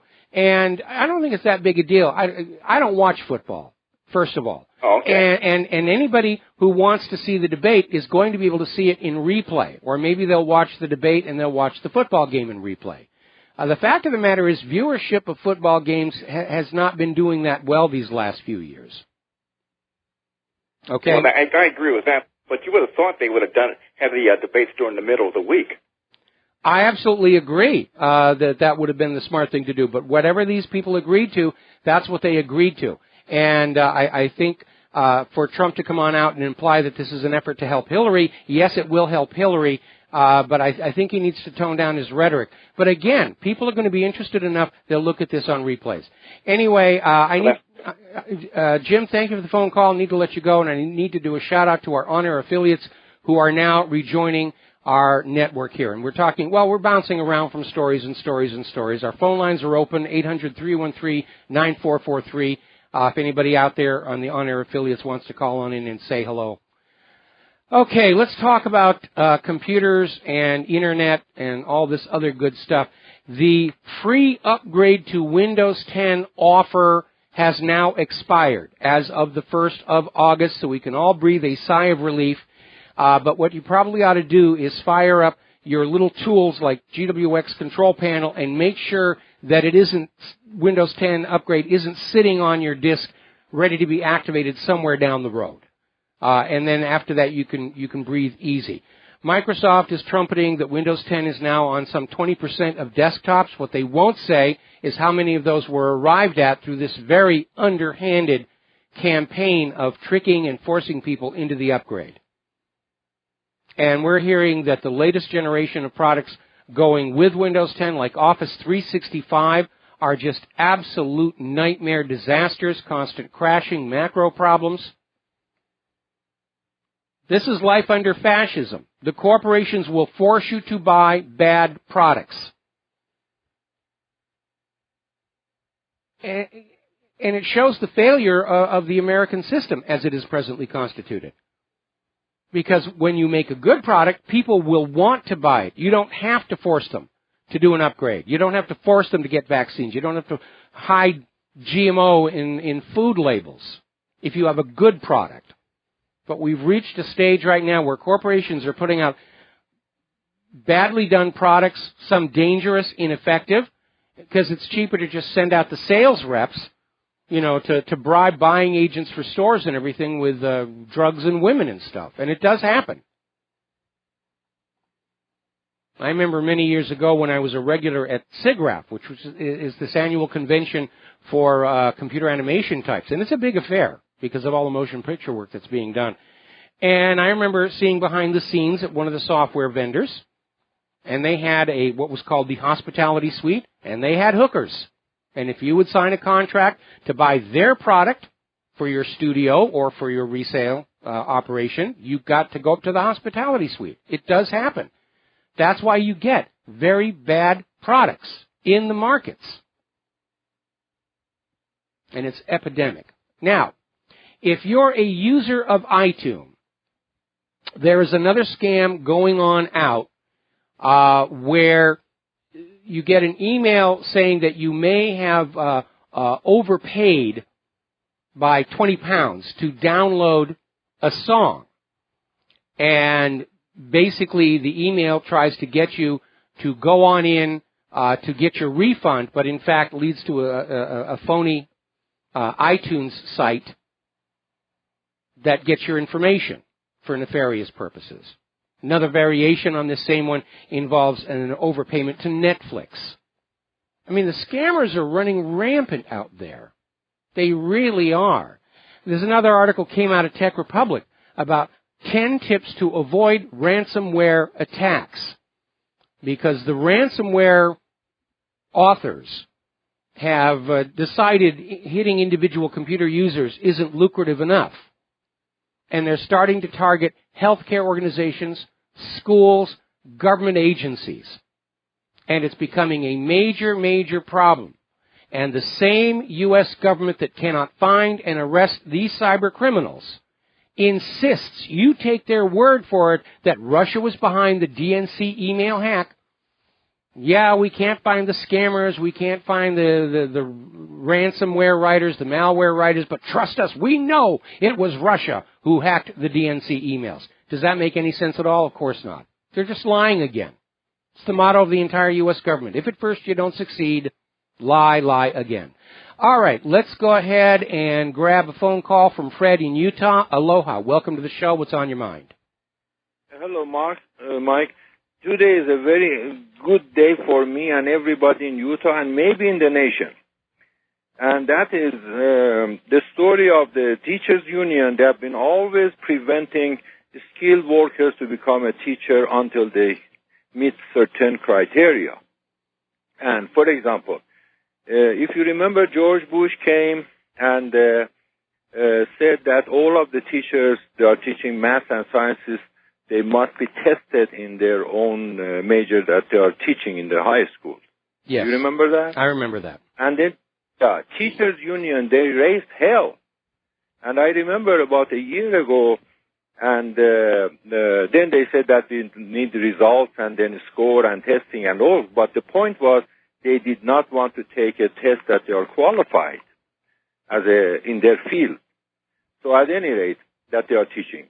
And then about a year ago, I called public radio here, and I brought the same subject, that 39% of the teachers, they are teaching according to Mr. Page, a black man from, from Texas.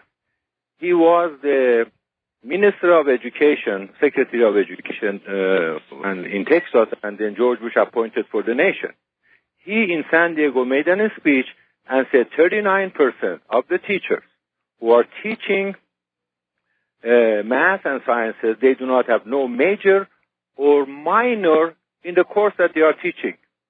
And when I called this to this lady who has written a book about how to become a good teacher and said this, then the subject changed to quality of teachers. Within about 3 months, the state of Utah which I heard on the news, they allocated $500 million to improve the quality of the teachers. And today, for the first time, the Daily Herald from Provo, next to BYU, Utah, has in front page and saying teachers shortage, solution draws ire, means anger. Yes. My wife helped me with that. And the teachers are so against it, but the state board has decided to hire, like myself. I've taken all kind of math, including differential equation. I cannot teach part-time if I want to. I'm too old for that. But the teachers, they say you must have BS degree in education, and then on, and then they have lifetime guarantee whether they can teach the subject or not. Now, the teachers are unhappy because the state of Utah has decided they are going to have a public hearing, and if the public doesn't show up, then that's going to be the law in Utah, and the students of Utah, they can enjoy having good chemistry teacher who's knowledgeable, and good physics teacher who's knowledgeable, good math teachers that don't be afraid of calculus and those kind of things, to become engineers for future. And I think this should spread very soon to other nations and break the back of this teachers union that they are spending more than $50 million to Democratic Party, and that's why never they talk about quality and knowledge of teachers. They always have been saying we can reduce the number of class sizes and that kind of thing. In my opinion, is all baloney. Well, let me respond, because you've raised a lot of issues, and I've had a little bit of teaching in my background as well. I always thought it was a huge mistake to allow teachers to unionize, because it turned a profession into a trade.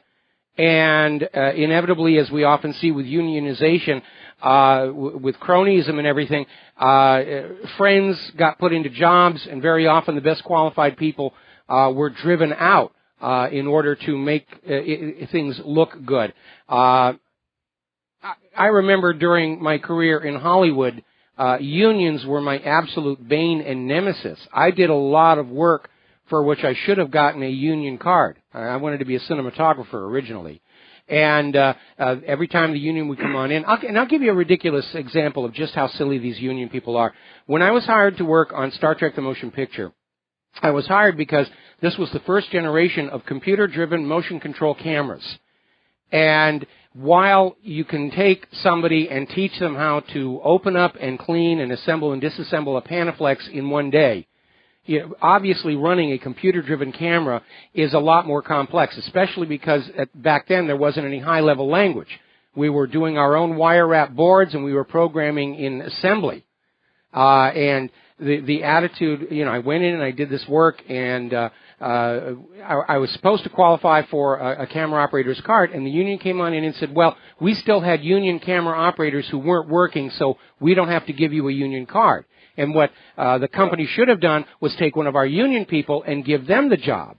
And I said, the reason they hired me is none of your people with a union card have a clue on how to make any of this equipment work. And their attitude is, that doesn't matter. And so very often we see overall quality of work driven down by the unionization process. And certainly we saw that with teachers as well. But I'm in agreement that teachers ought to be qualified to teach the subject that they're in, rather than just get moved around, into available openings. But you need to understand that from the point of view of the federal government, they don't want smart teachers, they don't want smart students, they want everybody just reading and memorizing from Common Core. And that's a big part of that. Yes, but also I want to mention the name of a movie that we have in our library here. People, they can order through their library to have a copy in their library. It's called Waiting for Superman. This movie shows, for example, how teachers that they have had even sexual abuse of the students, they go in New York City and sitting in a room for almost whole year, get full, they call it rehab, my wife helps, for rehab, and they go sit in that room and play cards, and they collect all of their benefits, and after that again go teaching. While such an offenses should be fired, at least fired. Otherwise, they should be, criminal investigation about the behavior of the teacher, but union has supported them so much. After 2 years, the only job in the world that after 2 years you can have lifetime security is to be teachers union member in the United States. Yeah, it's amazing. Even college professors have to work hard to get their tenure. We're seeing the same thing with the police unions. No matter what the police officers do to the public, the unions always back them and protect them and support them because that's what unions do. They're there to serve their membership, and very often it leads to a lot of very negative results here. All right, well, listen, Fred. I have one short sentence I want to say. 10 seconds. I feel so sorry for those children that get the beating or verbal abuse from their parents, that you are lazy and this and on, but they do not know that teachers, they don't know how to teach it, otherwise the children will learn and be happy at school and they won't cause no problem. All right, well, listen, we got to let you go, Fred. We got to take a break for commercials. We've got another caller waiting on the line, and we'll be right back. And aloha, America. Welcome back to our show. We're going to go right back to the phones. Paul in Montana, aloha. Welcome to the show. What's on your mind? Hi there, Mr. Rivero. We're hearing about Afro-Americans or people of Afro-American descendants are saying that they should be entitled to repatriations. And what about those of us that got here, Australia, New Zealand, what have you, as a result of the Transportation Act of 1717? Will our families and descendants be able to get repatriations also? Listen to what you have to say. Okay, I think you're confusing the words. I think you mean reparations, which means payment. Repatriation would be shipping you back to your home country. Yeah. Reparations. Okay. Yeah, I mean, this thing could go completely wacko. I mean, you know, you could have the Native Americans suing all of the Europeans for reparations for stealing their country. It's just something that basically Israel started it with this idea that the whole world owes them money for what the Nazis supposedly did to them before most of us were born. And they've been pushing that very, very hard, and they're getting this new, even larger funding deal from the United States. And so other groups are out there saying, well, you know, my ancestor 3 generations ago was abused by your ancestor 3 generations ago, so you owe me for that. And it's nonsense. You know, this idea of collective or inherited guilt is a political tool. It's not based in reality. How come we hear so little about the Transportation Act of 1717? Probably because it was done back in 1717, and this is 2016. I bet you that has a lot to do with it, huh? Yes, I think so. Hey, thank you. Okay. I wasn't alive in 1717. I'm coming up on another birthday, but I don't think I reached back quite that far. Thank you very much for the call, Paul. We're going to let you go. And we're going to get on back to the subject of computers and malware. There's a new version of ransomware out there, and this is being reported over at the Australian Broadcasting Corporation. And apparently this is a new one where the malware basically will open up your webcam, and they will try and catch you doing something indelicate. In this particular case, there was a computer user who was enjoying some pornography, and I'll let you fill in the rest, and then all of a sudden he gets an email that includes a video of the guy enjoying his pornography, and the threat to make it public on social media unless they send money. And again, the same government that cannot find any of these criminals wants you to take their word for it that Russia was behind the DNC email leak. Now, over in Nebraska, there is a Republican state senator who is notorious for being anti-gay. I'm not sure why that's being put in this story, but apparently he called the police regarding a hack attempt on his computer, and in the course of their investigation, the police found an explicit video of the state representative engaged in some form of sex. They're not saying exactly what it was. But given that the computer is state property, it's a state-issued computer, there are now calls for this individual to step down. State Senator Bill Kittner is being called on to resign. He's a Republican, notorious anti-gay. And again, what you do in your own home is your own business, but this was a state-owned, taxpayer-funded computer. And that makes it icky as all heck. So, let's talk about the world of genetic engineering. There has once again been the discovery that theoretically natural organic wheat growing in Washington state has been contaminated with GMO pollen. And this is a big problem. It's going to impact U.S. exports of food because many nations now ban GMO entirely, China and Russia, for example. And so these Washington state farmers are sending shiploads of what they think is GMO-free food only to have them rejected at the border and returned.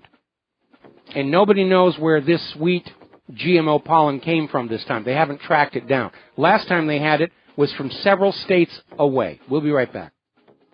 And aloha, America. Welcome back to the show. We're going to take a phone call from Ed in, hang on a second, I got to get up here, Michigan. Ed in Michigan, aloha, what's on your mind? Aloha, Mike. I've been watching for a year and a half, and I finally figured out the secret to your success. Oh? Claire. Yeah, well, yes, definitely that. Yes, Claire is a blessing on my life, no question about that. But I know she didn't get probably half of what she was trying to get in Friday. I don't think. Yeah, I've invited her to come on the show even earlier, but she wants to do that last hour, but she does tend to over-prep, but that's better than being under-prepped and having 5 minutes of dead air or replaying old polka music.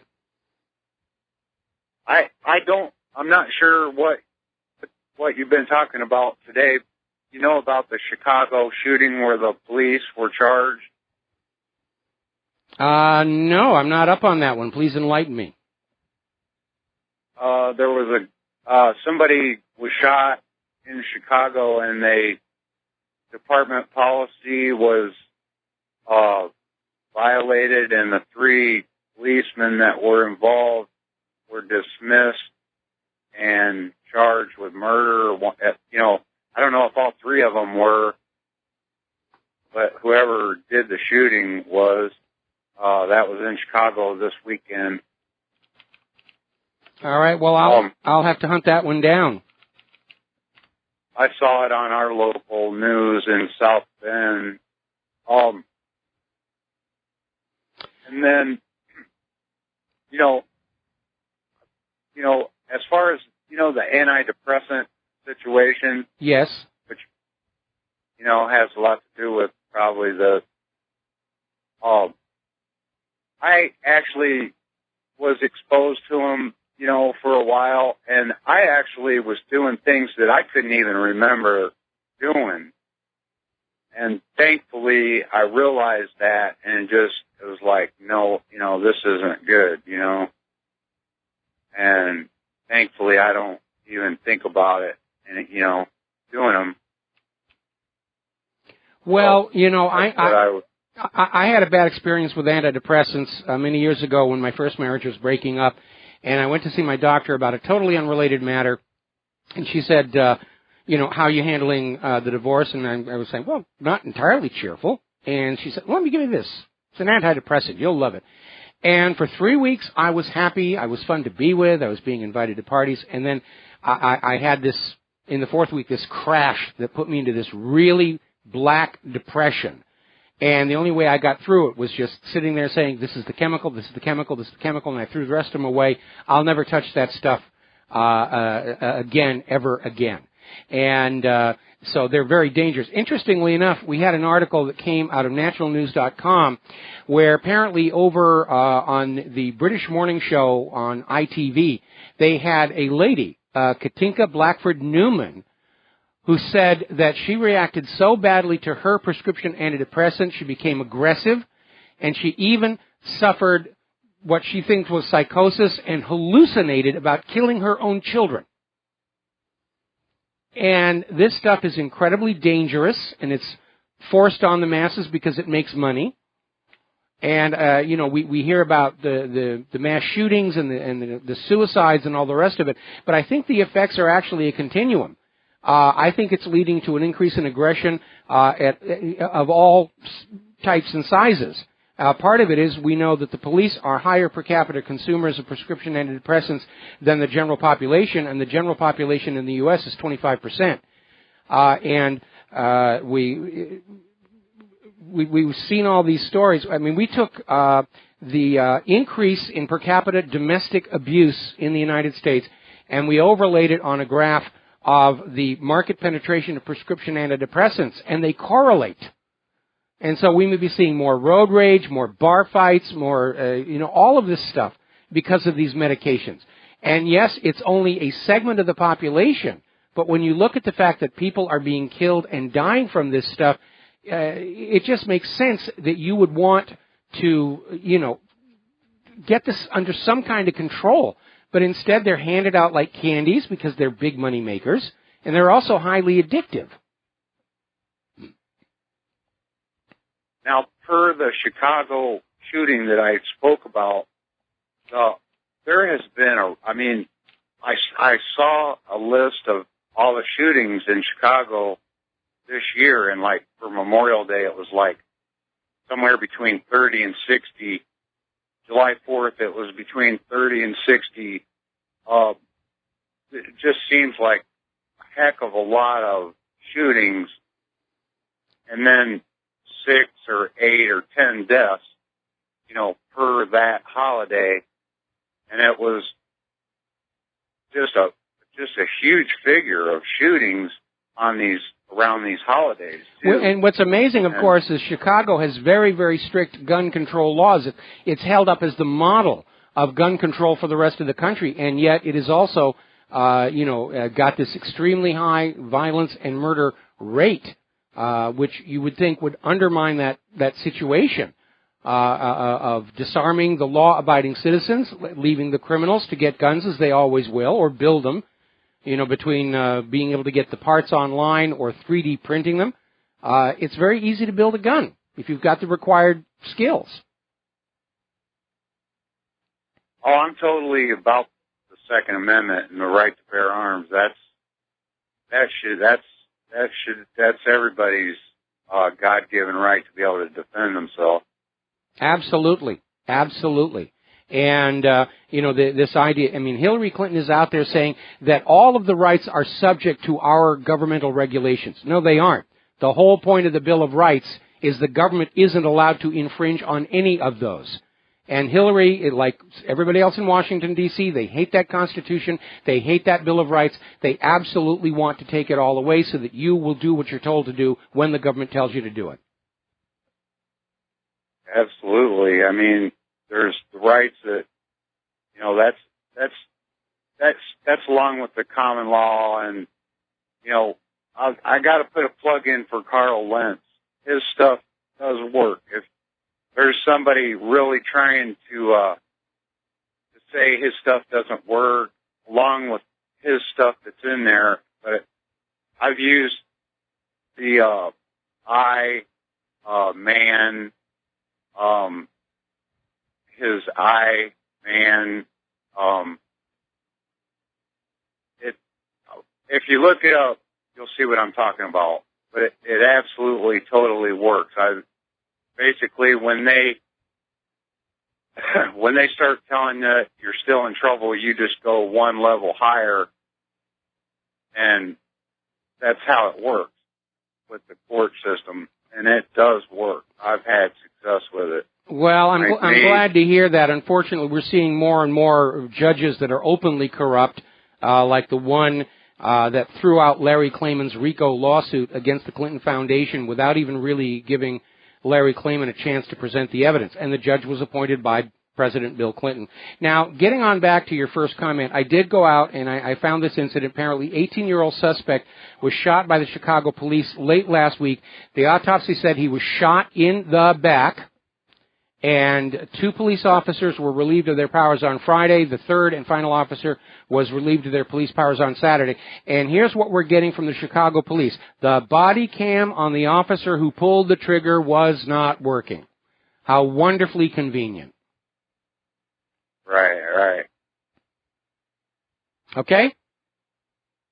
Yes, sir. All right, thank you very much for the phone call. We're going to let you go. Okay, getting on back to science. Russia is now starting to clamp down on animal feed that is produced with GMO. Russia previously had banned GMO seeds into their country, GMO food being imported into their country. Now they're concerned about the adverse effects of GMO animal feed on their livestock and effects that could be passed to people who are consuming the products from the livestock, dairy, meat, eggs, and so forth. And it's legitimate because what the problem is with GMO is not the DNA itself, which is destroyed by cooking. What makes GMO technology so dangerous is protein expression, meaning that the altered DNA is producing proteins that are really close to what you find in nature, but not exactly. And nobody is checking for these malformed proteins and how they might be infecting the system as a whole. We know that GMO research produces unexpected side effects. The classic example is Roundup Ready corn, which, along with producing the corn that was resistant to glyphosate, also resulted in the stalk of the corn being much tougher than the natural variety, to where corn farmers had to go out and buy Kevlar-belted tires to avoid blowouts when they were plowing and tilling their fields. So these side effects, again, they're unpredictable. Nobody's checking for them. So Russia is now saying no more GMO-produced animal feed will be imported into Russia. Now, there's another interesting little story, and this came out of gmwatch.org, and it's the story of a student over at Cornell University who took a course called the GMO Debate, in which this student signed up for it, expecting to see an even-handed presentation of both sides of the GMO argument, and instead just sat through a course that was nonstop pro-GMO propaganda. This stuff is safe. Glyphosate is no more harmful than sugar or salt, and it was just nonstop corporate propaganda being sold as a college-level course, for which this student probably went into student loan debt to receive. And it's very telling about our universities. Now, when I was a kid, which was admittedly a while ago, college was considered someplace you went to explore new ideas, new concepts, try out new art, new music. Because kids in college were understood to be growing up to be inheriting the world. And this is where they were going to form their ideas about what to do. Today, colleges and universities have become the most rigid enforcers of the status quo. And this Cornell University GMO Debate class, laughingly titled, is a good example of that. We have universities that are banning pro-Palestinian groups. They're banning criticism of Israel. They're having free speech zones. Everybody has to have a safe space because words can hurt. They're enforcing political correctness. Anyway, we have another caller on the line. Jerry in Chicago. Aloha. Welcome to the show. What's on your mind? Aloha, Michael. You were talking a little while ago about the prescription medication, and I wanted to relate something that happened to me back in 2008. I wanted to quit smoking. I got my doctor to write me a prescription for Xanax. Yes. And I was on it for about 4 months, and I would wake up in the middle of the night, cold sweats, and with my thinking that my limbs were bending the opposite way, like your knee or your elbow or something like that. But that wasn't the worst of it. After about 4 months of being on it, he told me, he says, well, you've been smoking for a long time. I should have known this wasn't going to work. I'm going to write you a stronger prescription. I took those drugs for 6 days, and I walked in one day and I looked at my miter saw, and I was trying to figure out how I could get my head underneath it, and that's not me. No, I would say that probably isn't. But, you know, the funny thing is, if you see the Chantix commercials today, that really fast-speaking guy at the very end of it says you can have hallucinations and depressive. It's nasty, nasty stuff. And, you know, if you want to quit smoking, you know, the very best way you can do it is just with the nicotine patches. And take yourself down a little bit at a time. But these psychiatric medications, there's no one-size-fits-all. Everybody's brain is going to be different. And this idea that you can come up with a pill that is going to have this predictable effect on everybody who takes it is nonsense. It's provably wrong. And anybody who's considering any of these medications, you ask your doctor for the package insert, and you read all those contraindications. I find it absolutely amazing that people are going to watch these TV commercials about what a wonderful product this is, and it's going to make you look better and feel better, and your friends will love you, and you'll get invited to parties. And then there's all the disclaimers at the end about how this stuff can, in the worst case, kill you, and people still go to their doctor and say, ooh, I want to try this. It's ridiculous. I think... Yeah, I know. That's back in the day when I was ignorant and I didn't know about this stuff. So, I mean, like I said, 2008, that was 8 years ago. And something else I wanted to mention, too, is, you know, you get a synthetic vitamin K2 shot if you're born in the hospital within 24 hours of birth. And after you die, they embalm you. And so all between birth and death, you are synthetically lobotomized throughout your entire life with the food and all the crap that they sell in the stores, the pop, everything. Yep. And so, hey, that's all I wanted. Thank you much. All right, well, thank you very much, Jerry. And my comment to that is, again, the money junkies have really destroyed what was best in the American society. And it's not a question of, you know, whether you choose to eat healthy or not healthy. You've lost that choice. You know, again, the manufacturers of these bad products will send out sales reps to the buyers, and they'll offer them inducements. And that's why really bad products keep showing up on your store shelves, because the people doing the selling don't care, the people doing the buying don't care. As long as it's making money, everybody is happy along the way. We've lost our moral compass because of all this money junkie nonsense, and we need to get it back. And I'm not talking about artificial morality that we wear on our sleeves and talk about. I'm talking about everybody making a choice for themselves as to what constitutes ethical, moral, fair behavior to our fellow human being. We need to get that back. We need to stop thinking that that bottom dollar sign is the justification for anything that happens, because it isn't.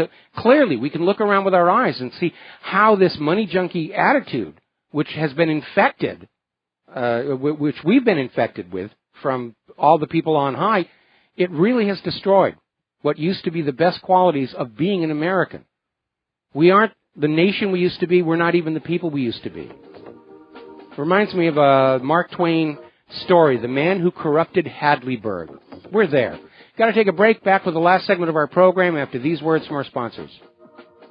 And aloha, America. Welcome back to the last segment of our program on this Monday, August 1st show. And a little bit of a science story. I like to do the science stories when I have time to do it.